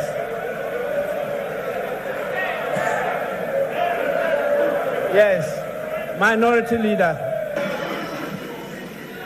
Right, Honorable Speaker, let me, on behalf of the NDC minority, thank His Excellency the President for his message on the state of our nation. But, Mr. Speaker, the unemployment situation in our country is at a critical point. Mr. Speaker, the Hansard will record me today. Mr. Speaker, the unemployment situation in our country is at a critical point. Yet, we did not hear a word from our President on this matter. Mr. Speaker, out of 33 million population, only 11.3 million are employed. this number includes peasant farmers. Mr. Speaker, the difference between the 33 million and 11.3 million is what I call ninja. No income, no jobs, no assets.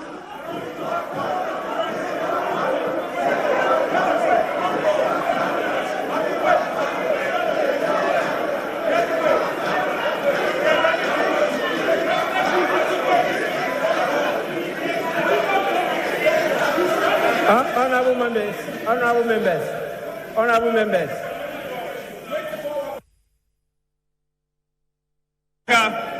Whether you are a front bencher or a back bencher, I see you. Minority Leader, you may continue. Mr. Speaker, this means that 2 out of every 3 Ghanaian is unemployed. Mr. Speaker, 30% of our youth are jobless. And about 4.5 million Ghanaians plus, employable Ghanaians plus, are outside the labor force.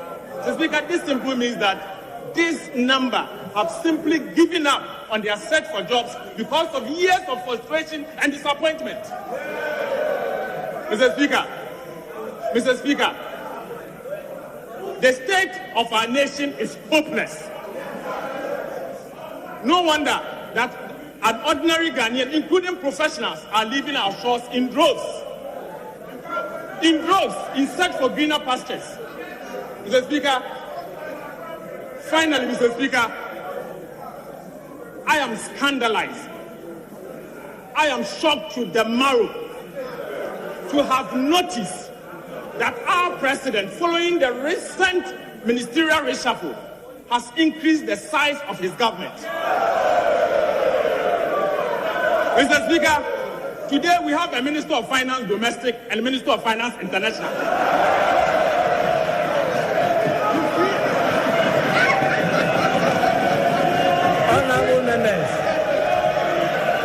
Honorable members. Mr. Speaker. Honorable members. Mr. Speaker, $1 today is 13 cedis. During the time of President Mahama, $1, 3 cedis, 80 pesos. Mr. Speaker, a vote was scattered. Mr. Speaker, to conclude on this matter, Ghanaians voted for Vice President and are paying for the Vice President to support you to succeed. Mr. Speaker, you cannot fail. The President cannot fail alone. The President will have to fail together with the Vice President. So, Mr. President, you have failed with your Vice President. Mr. Speaker, I conclude by saying that Ghanaians will not miss President Akufo-Addo and Alhaji Bawumia. We know you are going. We can only wish you bye-bye. But you will never be missed. Mr. Speaker, I second the motion.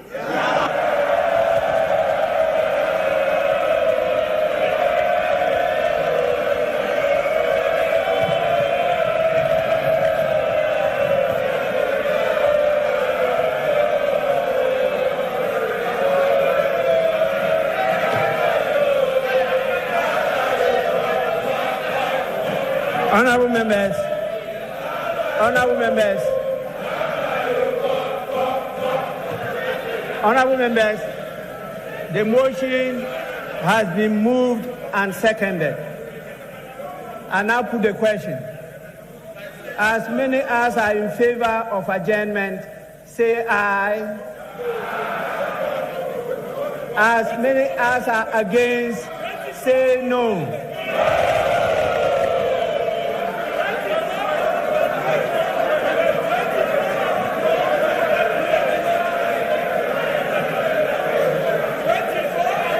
Honorable members, I put the question again. As many as are in favor of the motion, say aye. As many as are against, say no. Honorable members, I think the ayes have it.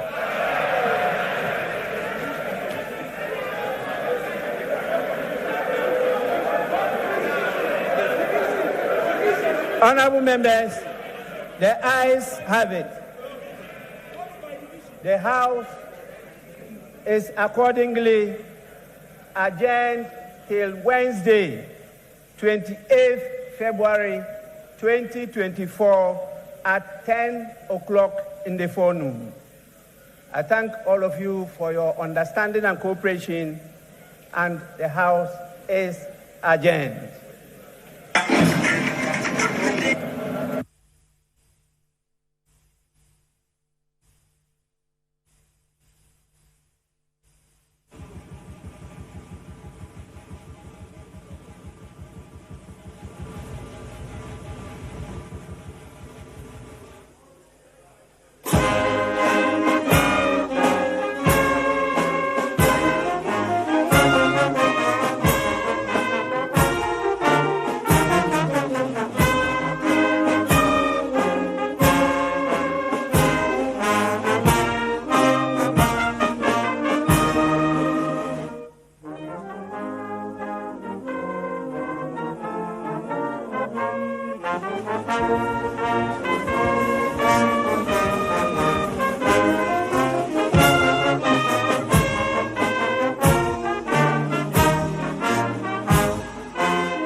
it up.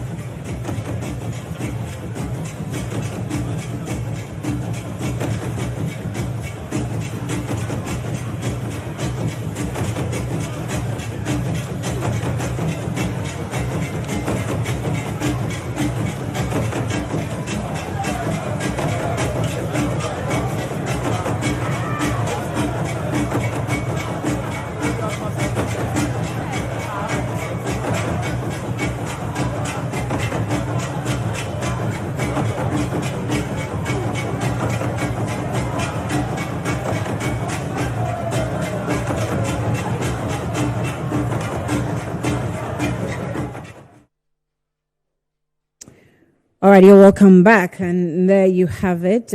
We can still have, in our scenes there on the screen, if the production can just give us some more scenes from Parliament so that you have a feel of how the final minutes of the President and the entourage and also other dignitaries, is going like in the House of Parliament. As we're still here in the studio, Moro is with me. And of course, I have Dr. Kabiru here still with me.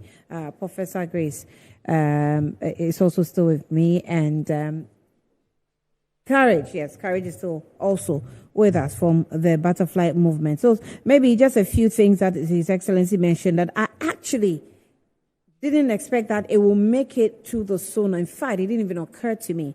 And that has to do with the Boku comments, which was quite significant and very, very important. In fact, I deem that very good for at least capturing it in the SONA. Boko has put a lot of pressure on this country. It's put a lot of pressure on the economy. It's put a lot of pressure on security. And so, I know some media personnel even shy away from talking about it because they're almost tired and giving up. But it looks like we can't give up. So he even mentioned 4 radio stations. Yeah, after having closed down. Closure by of the this NCA. radio, yes, by the NCA. Yeah. And that is because he says that it is one of the activities to ensure peace in the country. But Eugenia is standing by. Eugenia Kofa-Kumi is also standing by to give us some more details from the House. She has been with the presidential team and she comes through with the reports. If she's ready, I think, Eugenia, you can take us away.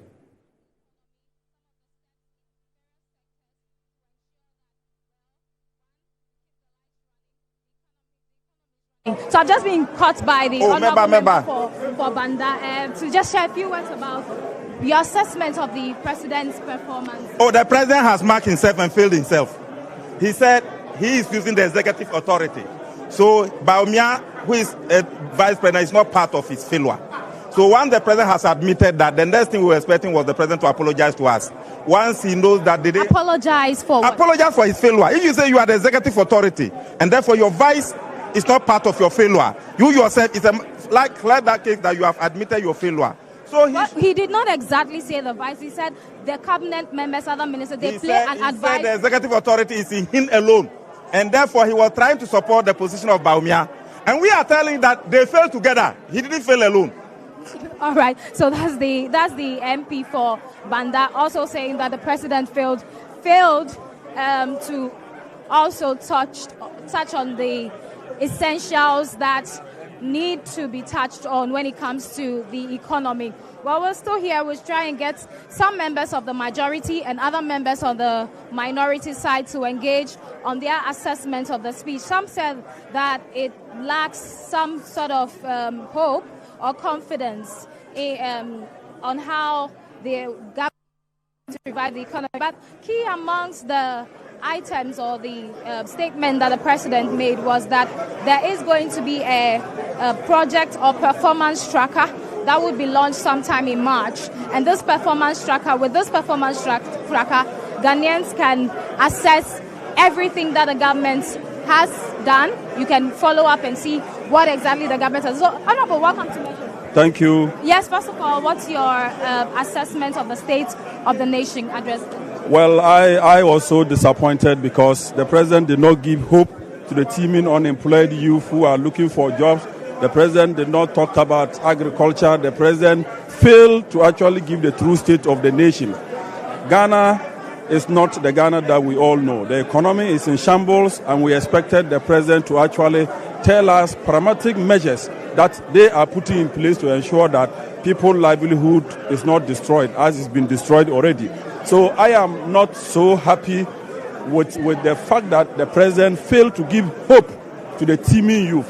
What the president simply was doing in the chamber of parliament today was to campaign for Dr. Mahmoud Bawumia. That is how I see it. But the two of them have failed together, and there's no way Ghanaians will give President Dr. Mahmoud Bawumia the mandate to rule this country. They have failed. No hope. It's a hopeless speech. It doesn't have any bearing on the ordinary Ghanaian. Ghanaians are looking for their welfare issues now. That is what Ghanaians are looking out for. They want a president that can give hope, a president that is very truthful, a president that will tell them the reality, and that is President John Dramani Mahama. Right. So I urge all to vote for him come 2024. All right. Thank you very much. I have also just cited the honorable member for Boku Central. The president started his speech by telling us exactly what the security situation is, what the government is doing to tackle the security situation in Boku. He also indicated that some specialized courts will be set up to enable the Chief Justice adjudicate cases, criminal cases related to the Boku conflict. So we are going to engage the Boku Central MP shortly, Honorable Mahama Ayariga, to tell us exactly what he makes of the president's comment on Boku and the security situations. Welcome to Metro TV, sir. Well, I mean, it's most unfortunate because the president and his team had all the opportunities under the sun to prevent the situation in Boku from occurring. And when it started, they had all the... When you say that the president had the opportunity to prevent the conflict from occurring, this is a protracted conflict. This is not something that started today. So why lay the blame on the president? Well, I mean, the president was fast to announce that he has secured the closure of FM stations, and law enforcement agencies are stepping up their act in terms of trying to coil the situation in Boku. But these proposals were presented at the beginning of the conflict. There were people who saw that the activities of the radio stations, the incitements on social media was going to lead to this situation. And they called on the president and the law enforcement agencies to stop that. Now, after violence has gotten to the ultimate, many people have died, the town has been, devastated, then you now implement the measures that people were asking you in the beginning that you should implement to prevent it from happening. It's most unfortunate. That's why I say it's unfortunate. Do you subscribe to the closure of the radio station? Because the argument is that it's from the national security point of view, and so they ought to be closed down because their activities are somewhat fueling the conflict. If you ask everybody in Boku, they will tell you that at the beginning, I was the one who advocated that it was necessary to shut down some radio stations because their activities were fueling the conflict. At the beginning.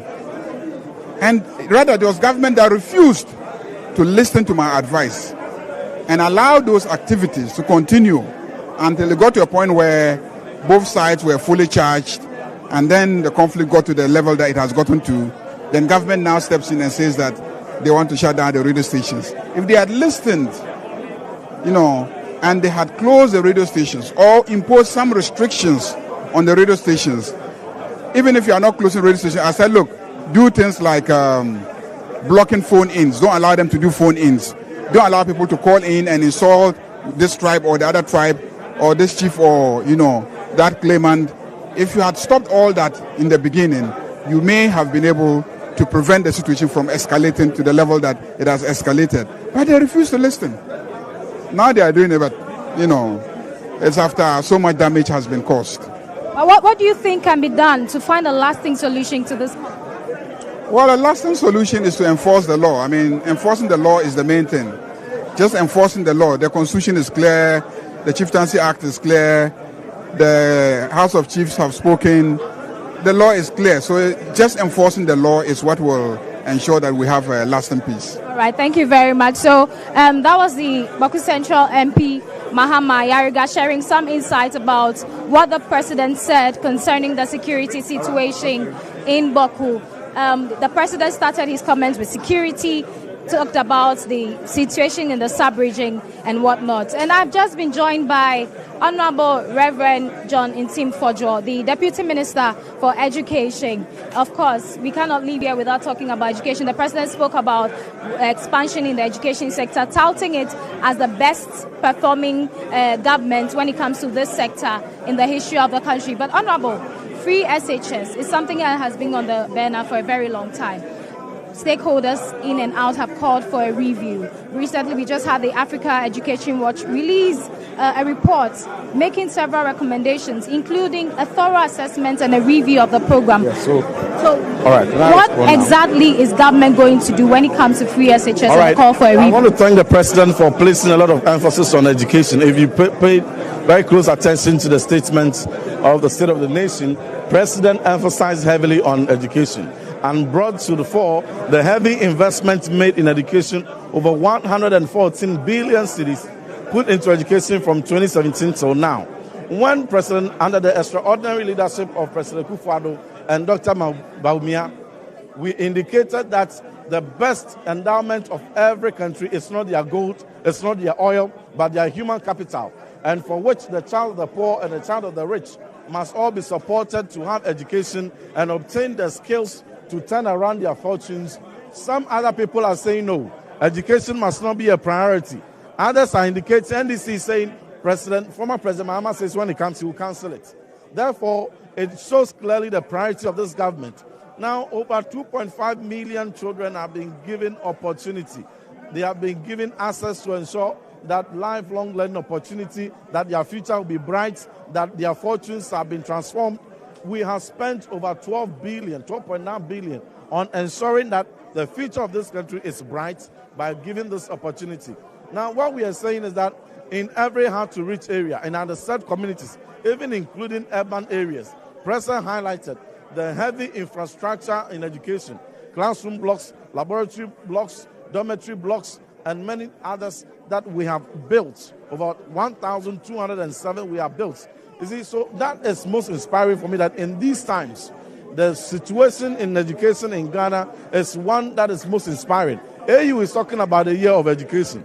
And AU this year is saying that every African country must educate the African child that has the skill of the 21st century. Honorable granted, the government has spent over $12 million in education. It's very clear. They have no clue how to manage free SHS, and therefore they are saying when they come, they will cancel. But aren't the concerns, Honorable, aren't the concerns genuine in that government's purse is being drained with the free? Who is giving their children the future? It is a matter of priority.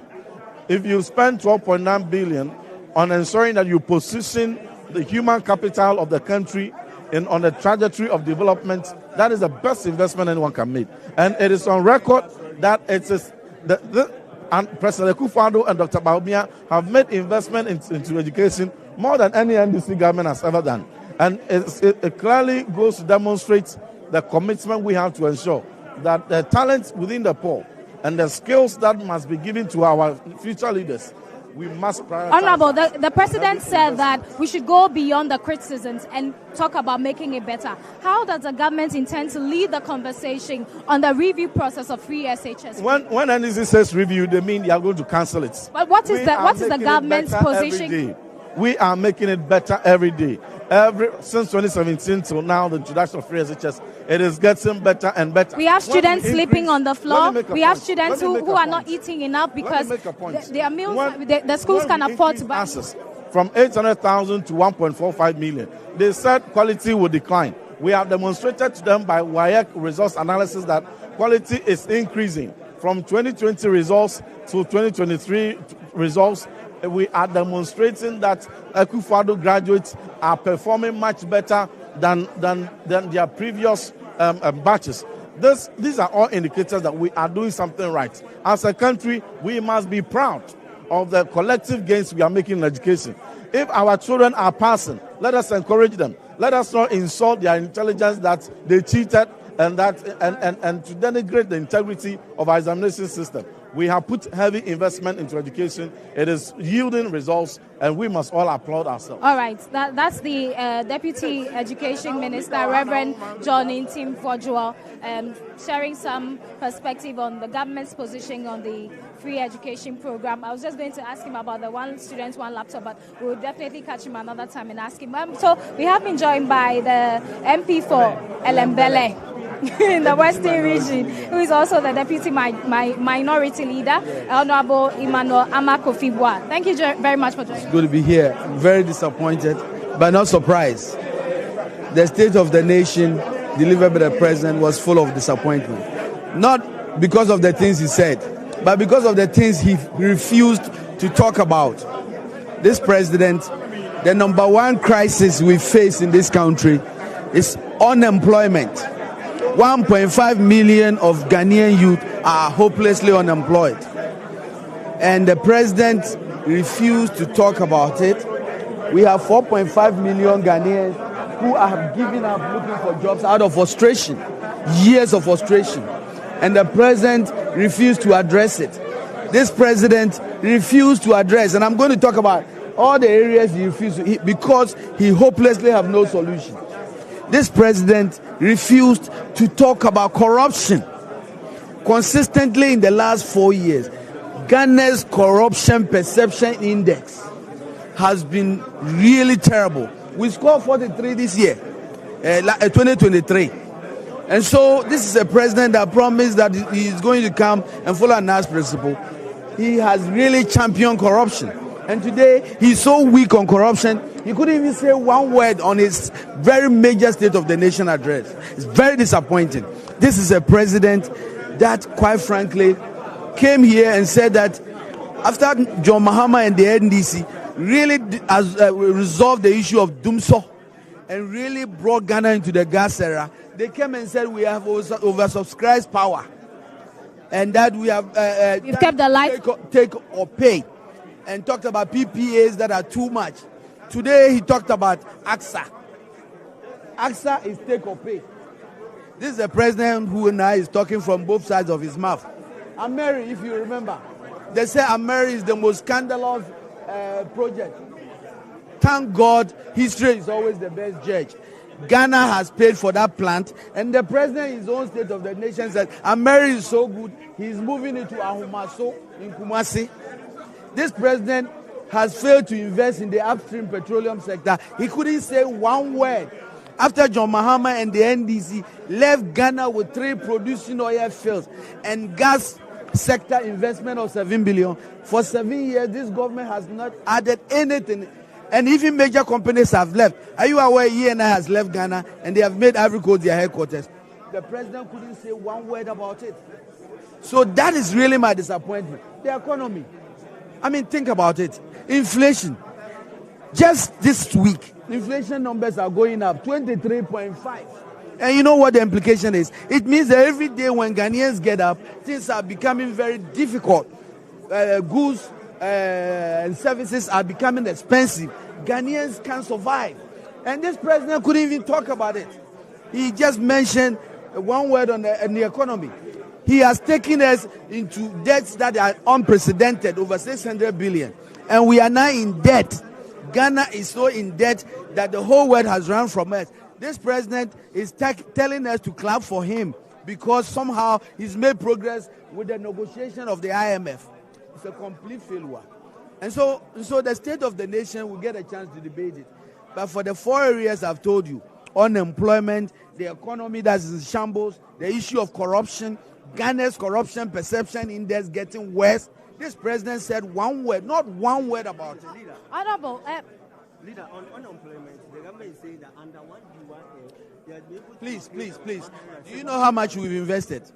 If I give 10 Ghanaian businessmen 2 billion Ghana cedi, if I give them 2 billion, we will not go around taking people's factories and just putting somebody and calling 1D, 1F. That's what they've done.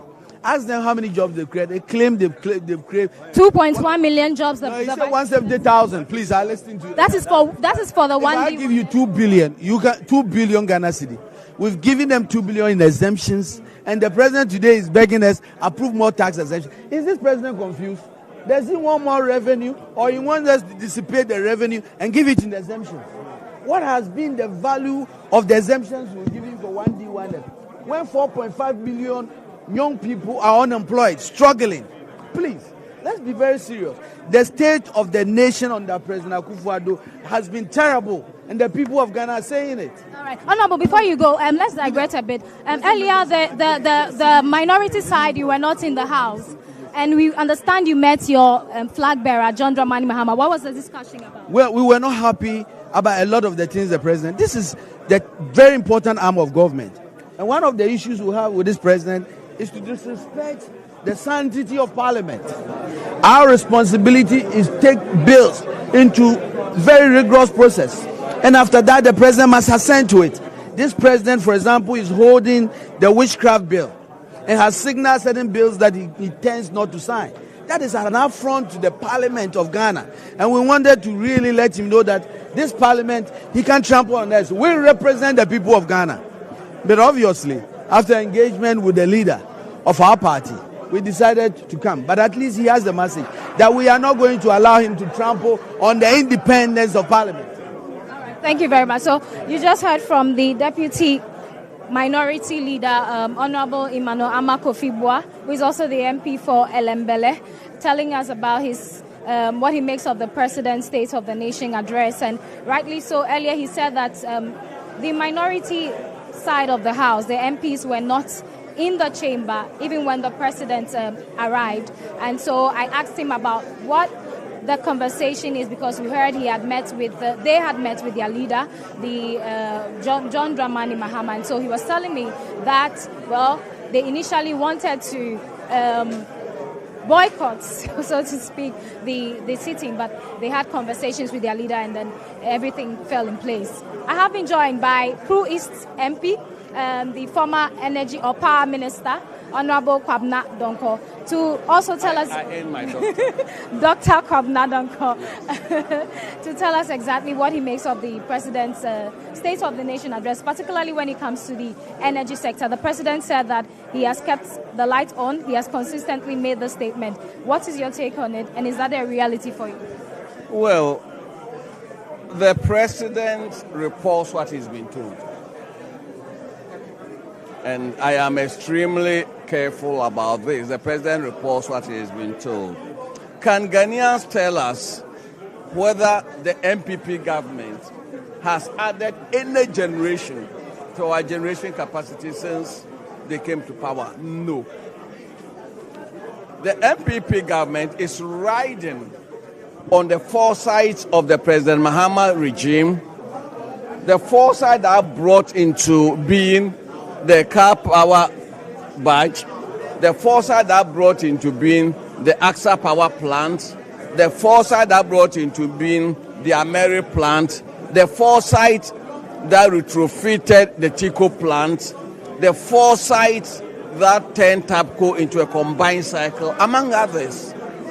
And therefore, if you inherit a solid power sector, the least you can do is to give praise to those who came before you.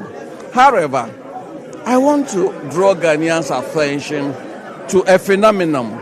As we speak, there is no Ghanaian household that has not experienced load shedding on a weekly basis. As we speak. For example, 2 days ago, we were shedding 600 megawatts. Almost every single day we are shedding power.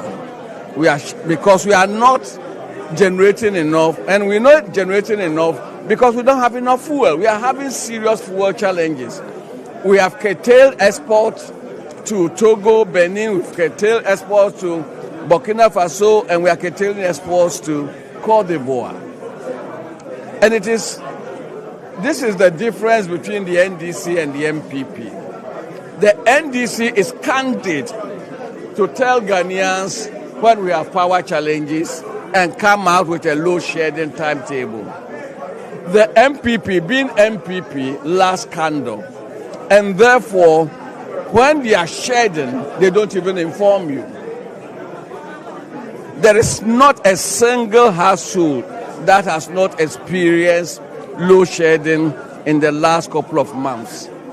On a weekly basis, and in some areas on a daily basis, they have power outages. Those outages arise out of load shedding because we are unable to fuel the power plant. The president also mentioned that his government has been able to save some 4 million cedis through the renegotiated power purchase agreement.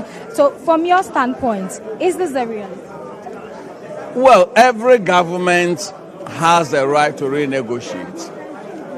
We saw the example of the Ameri renegotiation, and all they attempted to do was to extend the tenure of the power of the agreement. When you extend the tenure of an agreement, it means you are paying over a longer period.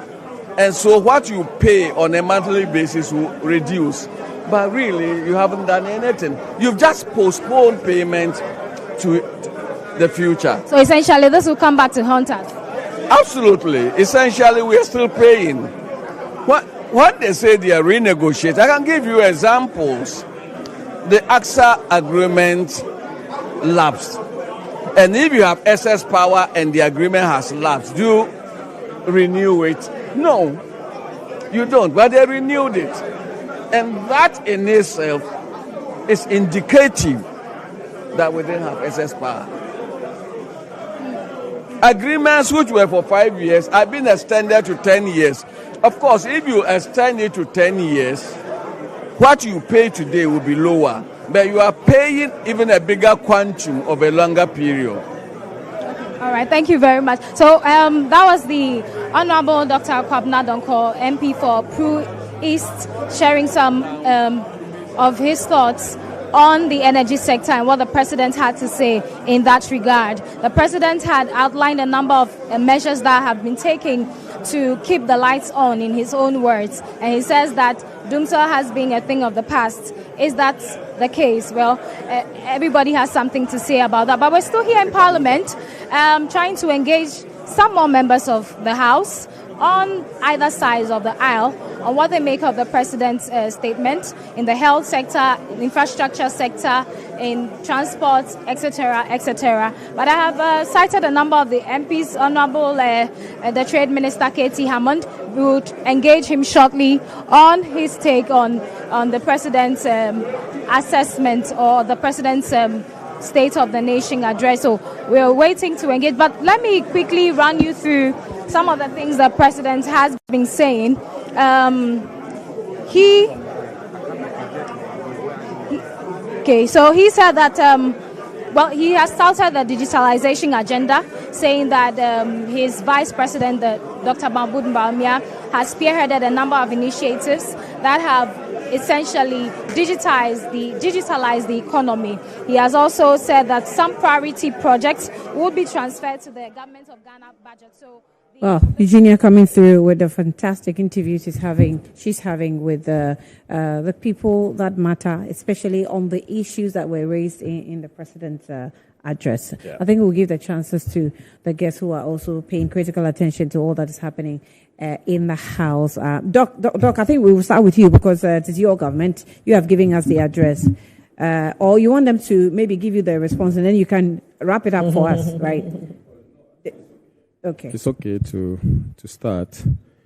We listened to the president give his penultimate address on the state of the nation. The president attempted within the 1 hour, 2 hours to highlight certain critical sectors of the economy, certain critical aspects of the Ghanaian life, some of the achievements that have been chalked, and some of the challenges we are still facing. And opening the statement with the fact that Ghana is secure and safe, for me, was telling. It is not, as he rightly mentioned, to suggest that there are no incidents or cases of insecurity in the country. He mentioned an example of them.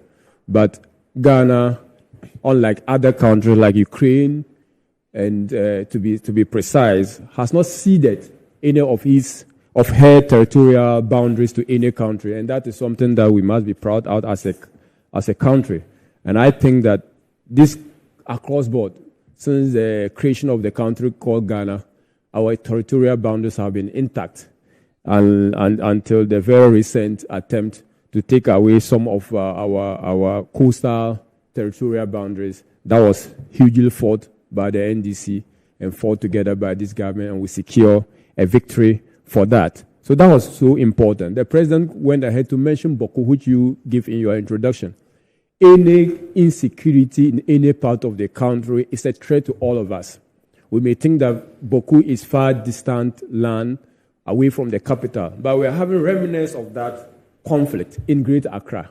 We're having remnants of such insecurity in Kumasi.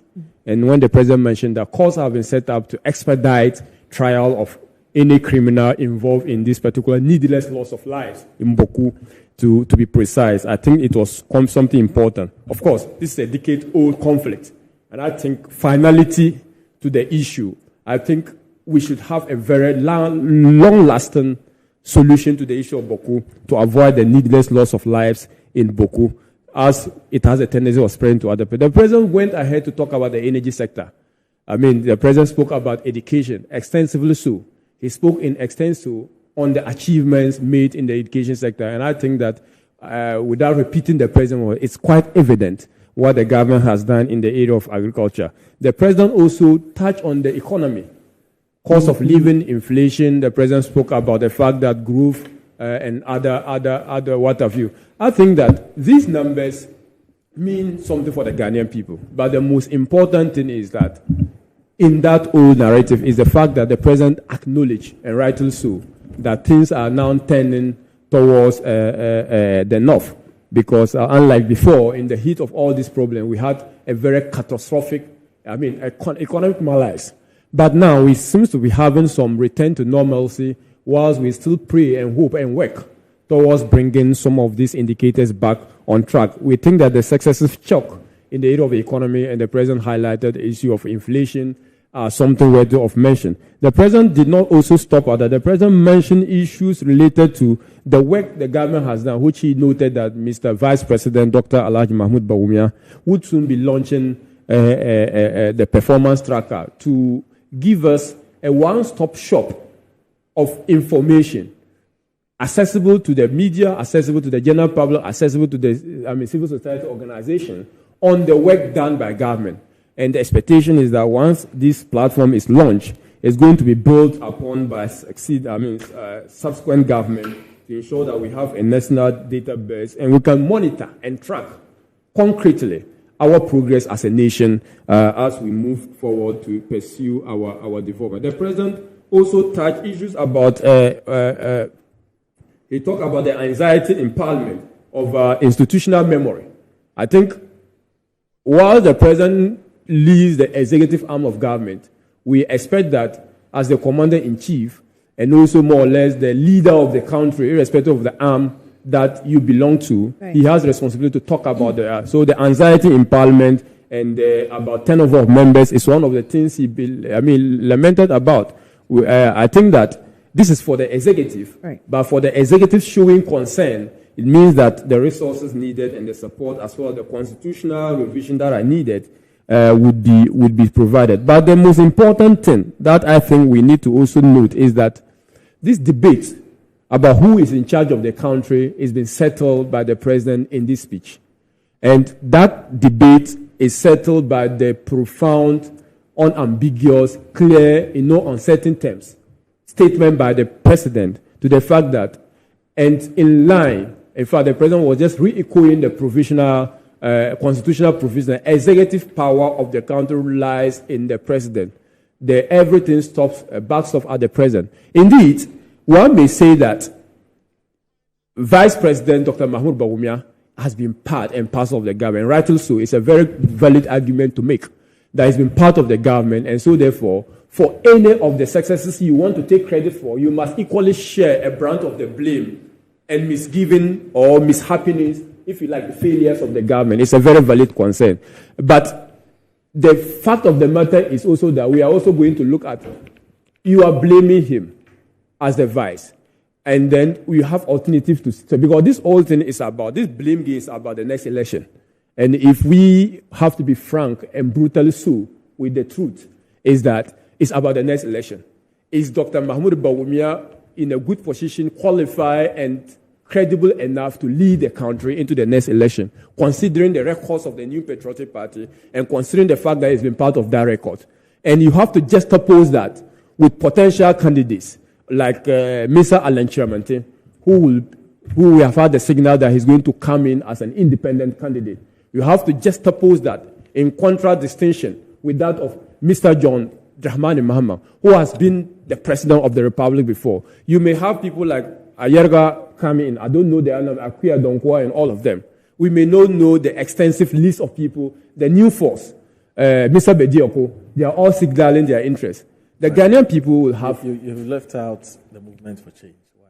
Movement for change? Yes. Which one is it? Which political party is that? It's a movement. It's a movement. But is what I mentioned. Okay, that's why I mentioned that. These are I mentioned it. If I mentioned it even first. I didn't hear that. Yeah. So they'll all be on the ballot.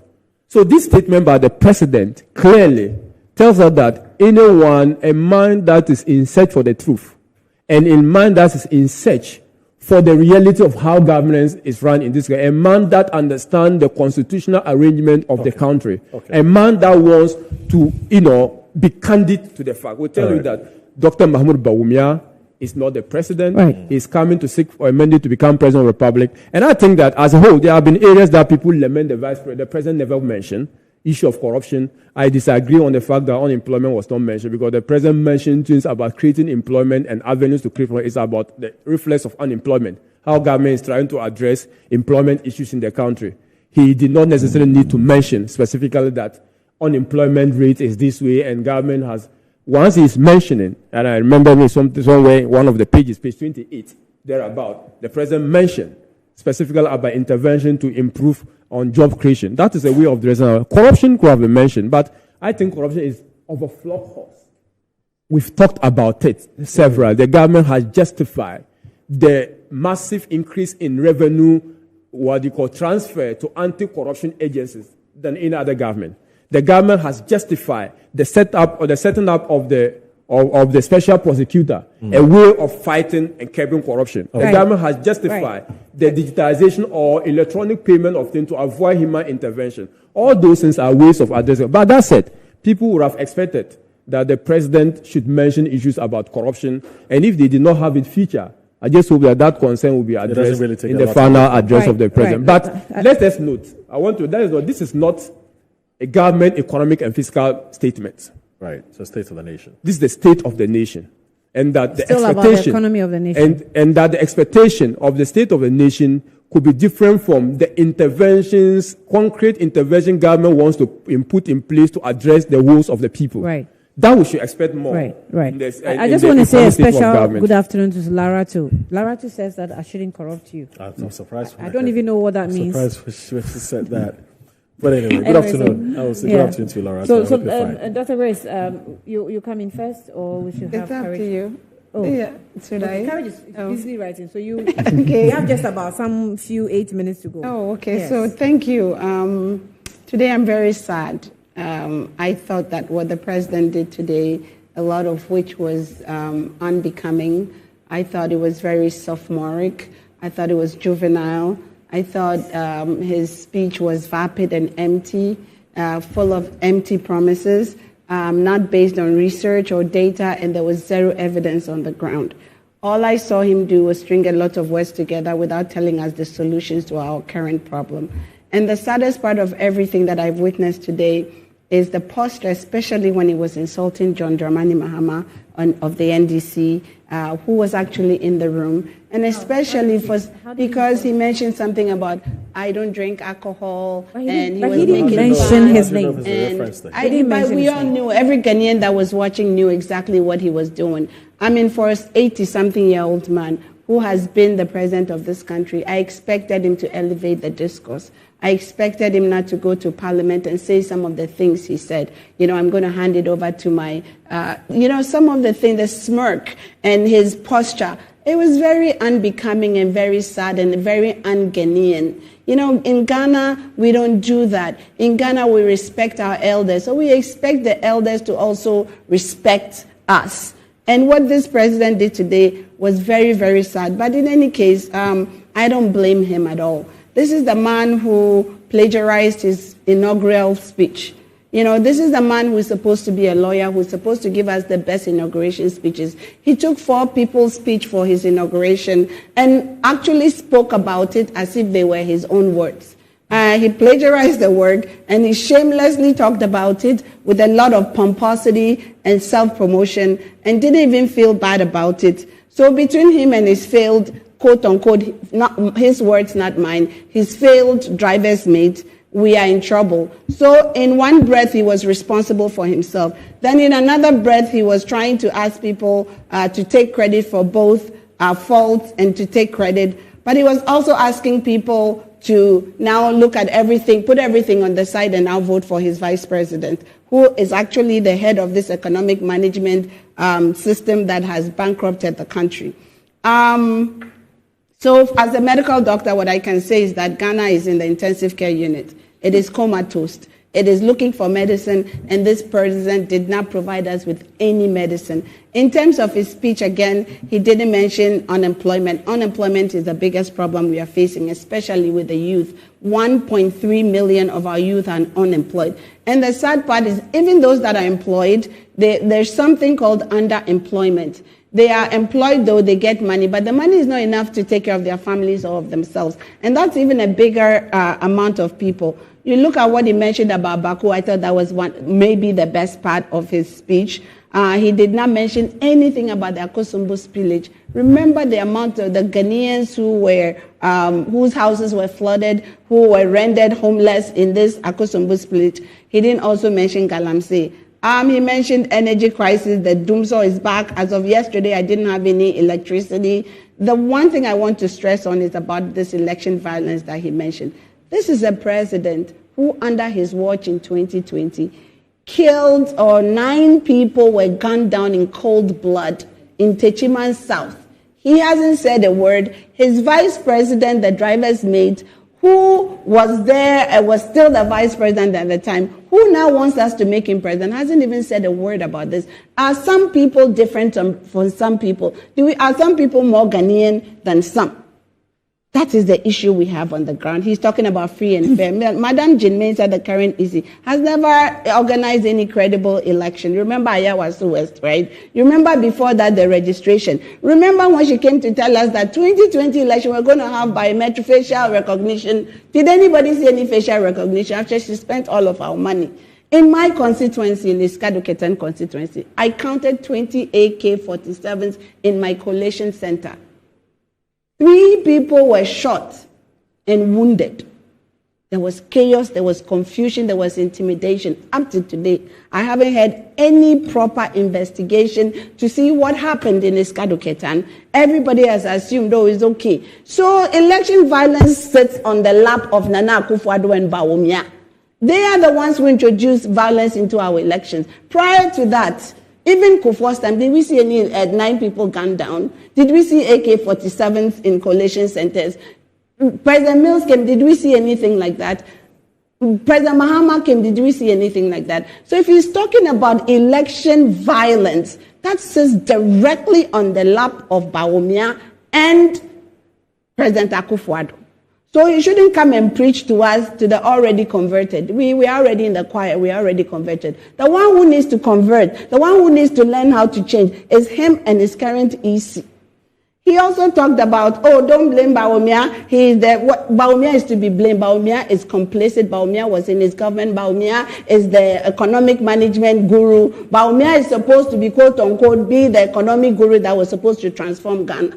Bawumia has failed completely, and he's not fit to be the president of Ghana in 2024. On that score, let me read to you what the president said. And maybe for those of you who perhaps did not listen, I'm just going to do this in just 30 seconds. He says, Mr. Speaker, the president and his appointees are not universally loved and it would be strange and unproductive if they were. It is probably worthwhile making what I consider to be important observations at this stage on some of the issues in our public discourse, just like you're doing, in the lead up to the elections of a new president.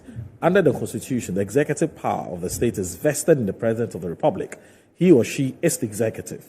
There is no ambiguity about where the buck stops when it comes to responsibility for what happens in the government. It stops with the president. He or she has ultimate responsibility. It would be unwise. It would be an unwise president that would pretend to have all the answers and refuse the advice of his officials. But the fact remains that the president holds the executive power.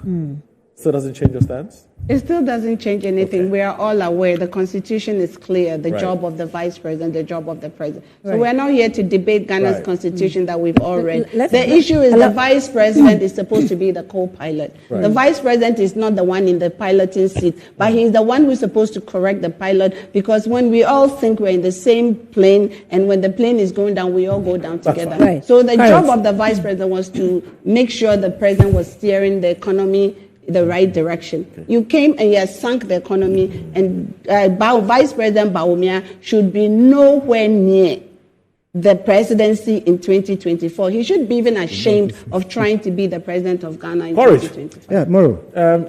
Brief general thoughts. Unfortunately, I don't know. Yeah, we just have 5 minutes. We'll do this 5 minutes. No, that's fine. Very happy. I think for me, the speech was uninspiring. Okay. I don't think it captures the true state of the economy or the country. It does not capture the aspirations of the people, the difficulties of the people, all the sentiments and the realities of the Ghanaian people were not reflected in the 31-page speech that the president gave. That said, I think I disagree greatly with Doc if he says that the nation is not necessarily about the economy. A nation is two things, economy and governance. And that is what we expected this speech to cover. So we are right to assess it on the level of unemployment. The governance had corruption. It was missing. Everybody has noticed that. And why is the president, who campaigned on the promise of anti-corruption, running away from corruption? It doesn't, you can't reconcile that. And that is an admittance of failure, And for me, whether as driver or mate or co-driver, failure is failure. So corruption index has stagnated for the past 4 years. 4 years. Okay. In terms of the perception index, yes. But again, Afrobarometer established that almost every Ghanaian has come face to face with corruption in this same period. And if you don't stem corruption, you cannot have development. Yeah. For me, it's two. The two cannot coexist. Okay. And so the state of the economy, the state of the country and everything is a reflection of failure, particularly in that regard. But again, I heard the president try to tout some successes. And guess what?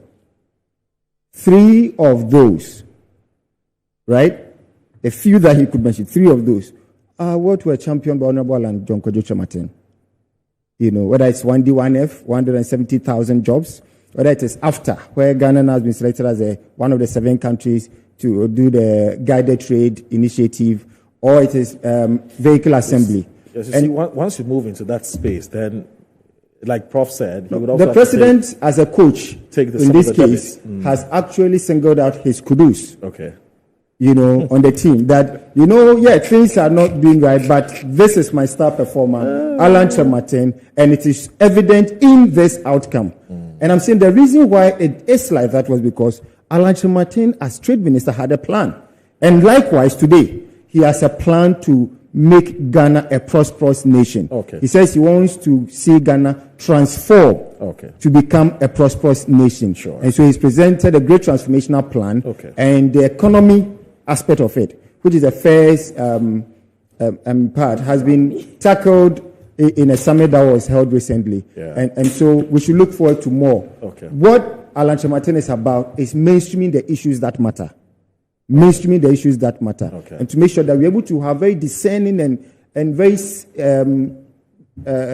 progressive discourse leading into an election. Okay. Rather than the name calling and the bickering and the insults here and there. Unfortunately, I saw my president engage in some of those things that are very, very bad for our democracy. And so you cannot be talking about safeguarding our democracy and be plundering to some of these things. It was a no-no for me. And one would have thought that after 7 years in the helm of affairs, age aside, the president will rise above that. But we didn't see that. It's not a good signal for young people, especially. It's not a good signal for the people in the politics. And it does not portend well for the elections that is ahead of us. Courage, thank you. For me, well, just a minute. I want to wish my friend a happy birthday. Oh, who's that? Dennis Miracle Abuadi. Oh, yes. He's the director of communication of the Bawumia campaign. Dennis, great guy. Happy birthday. When you get to the office, Doc, extend our... I will send you a congrats. I will send you a good message. I want to be there to cut the cake. Okay. All right. Thank you very So, much. Dr. Sampia says that he would rather, Ambassador Sampia, he said he would rather drink good whiskey than do it. Than do. Whoa. I refuse to read the rest. I see. I know you'll come for me. These are all fallouts from. But I refuse to read them. All right. Okay, so this has been a live conference. I mean, for me, look, I'll say this, and we have just a minute to go, but I just think the speech was too partisan. Yeah, it was too partisan. Agree. Yeah. It didn't really reflect, for me, what the state of the I mean, I think it was a lot of campaigning. Okay, well, it had a partisan bit. Yeah. But there were some bits too that you could say was good for me. You know, when it comes to, like I mentioned, the Boko issue, I'm very passionate about Boko, so I liked it. That he didn't, step away, because it's a real situation in the state of the country, right? That was good. Except for the fact that, the radio stations that have been closed down, some of them feel they were unfairly closed down, and they're raising concerns. And you have the NCA, the NCA also showing concern that why are you closing down radio stations the way we are going about it, So that in detail must give him a plus. Addressed, yes. But I think that side was good. So maybe, as a president and of course representing a political party, what do you expect? Yeah, you should sense the politics. It was a state of the nation. Okay. Not the state of the NPP. It didn't sound nationalistic as you expected. Okay, and that's where. I mean, we can't say everything was bad in that speech, but then. Well, there's going to be another one. This is penultimate. Yes. It's at the beginning and at the end. I'm sorry. You have another one. Anyway. But that's why we close the books. Right. Today. So I think this is where we draw the curtain yes. our coverage of the State of the Union Address penultimate by His Excellency Nana Addo Dankwa Akufo-Addo. My name is Aldo Moro. I've been here with Annie Fwampofo and in a subsequent Madam Mischief. Yeah, in a subsequent hours. Yes, we'll come your way with Newsnight. Yes. And we'll bring you more details. Newsnight will be on at 7 p.m. Yeah. But I want to thank Dr. Tia Kabiru Mahama. He's a technical advice officer with Vice President. Thank you very much for joining us, sir. And I also want to say a big thanks to Courage Nobi, who's the Deputy Director of Communications of the Movement for Change, which is the Afro-Franco movement. And also Professor Dr. Grace Ayensu Dankwa. Yeah. Yes. Also joined us. She's actually the parliamentary candidate of the NDC for the Sikado Town constituency. My name is Aldo Moro. Thanks for watching. Bye-bye. Right.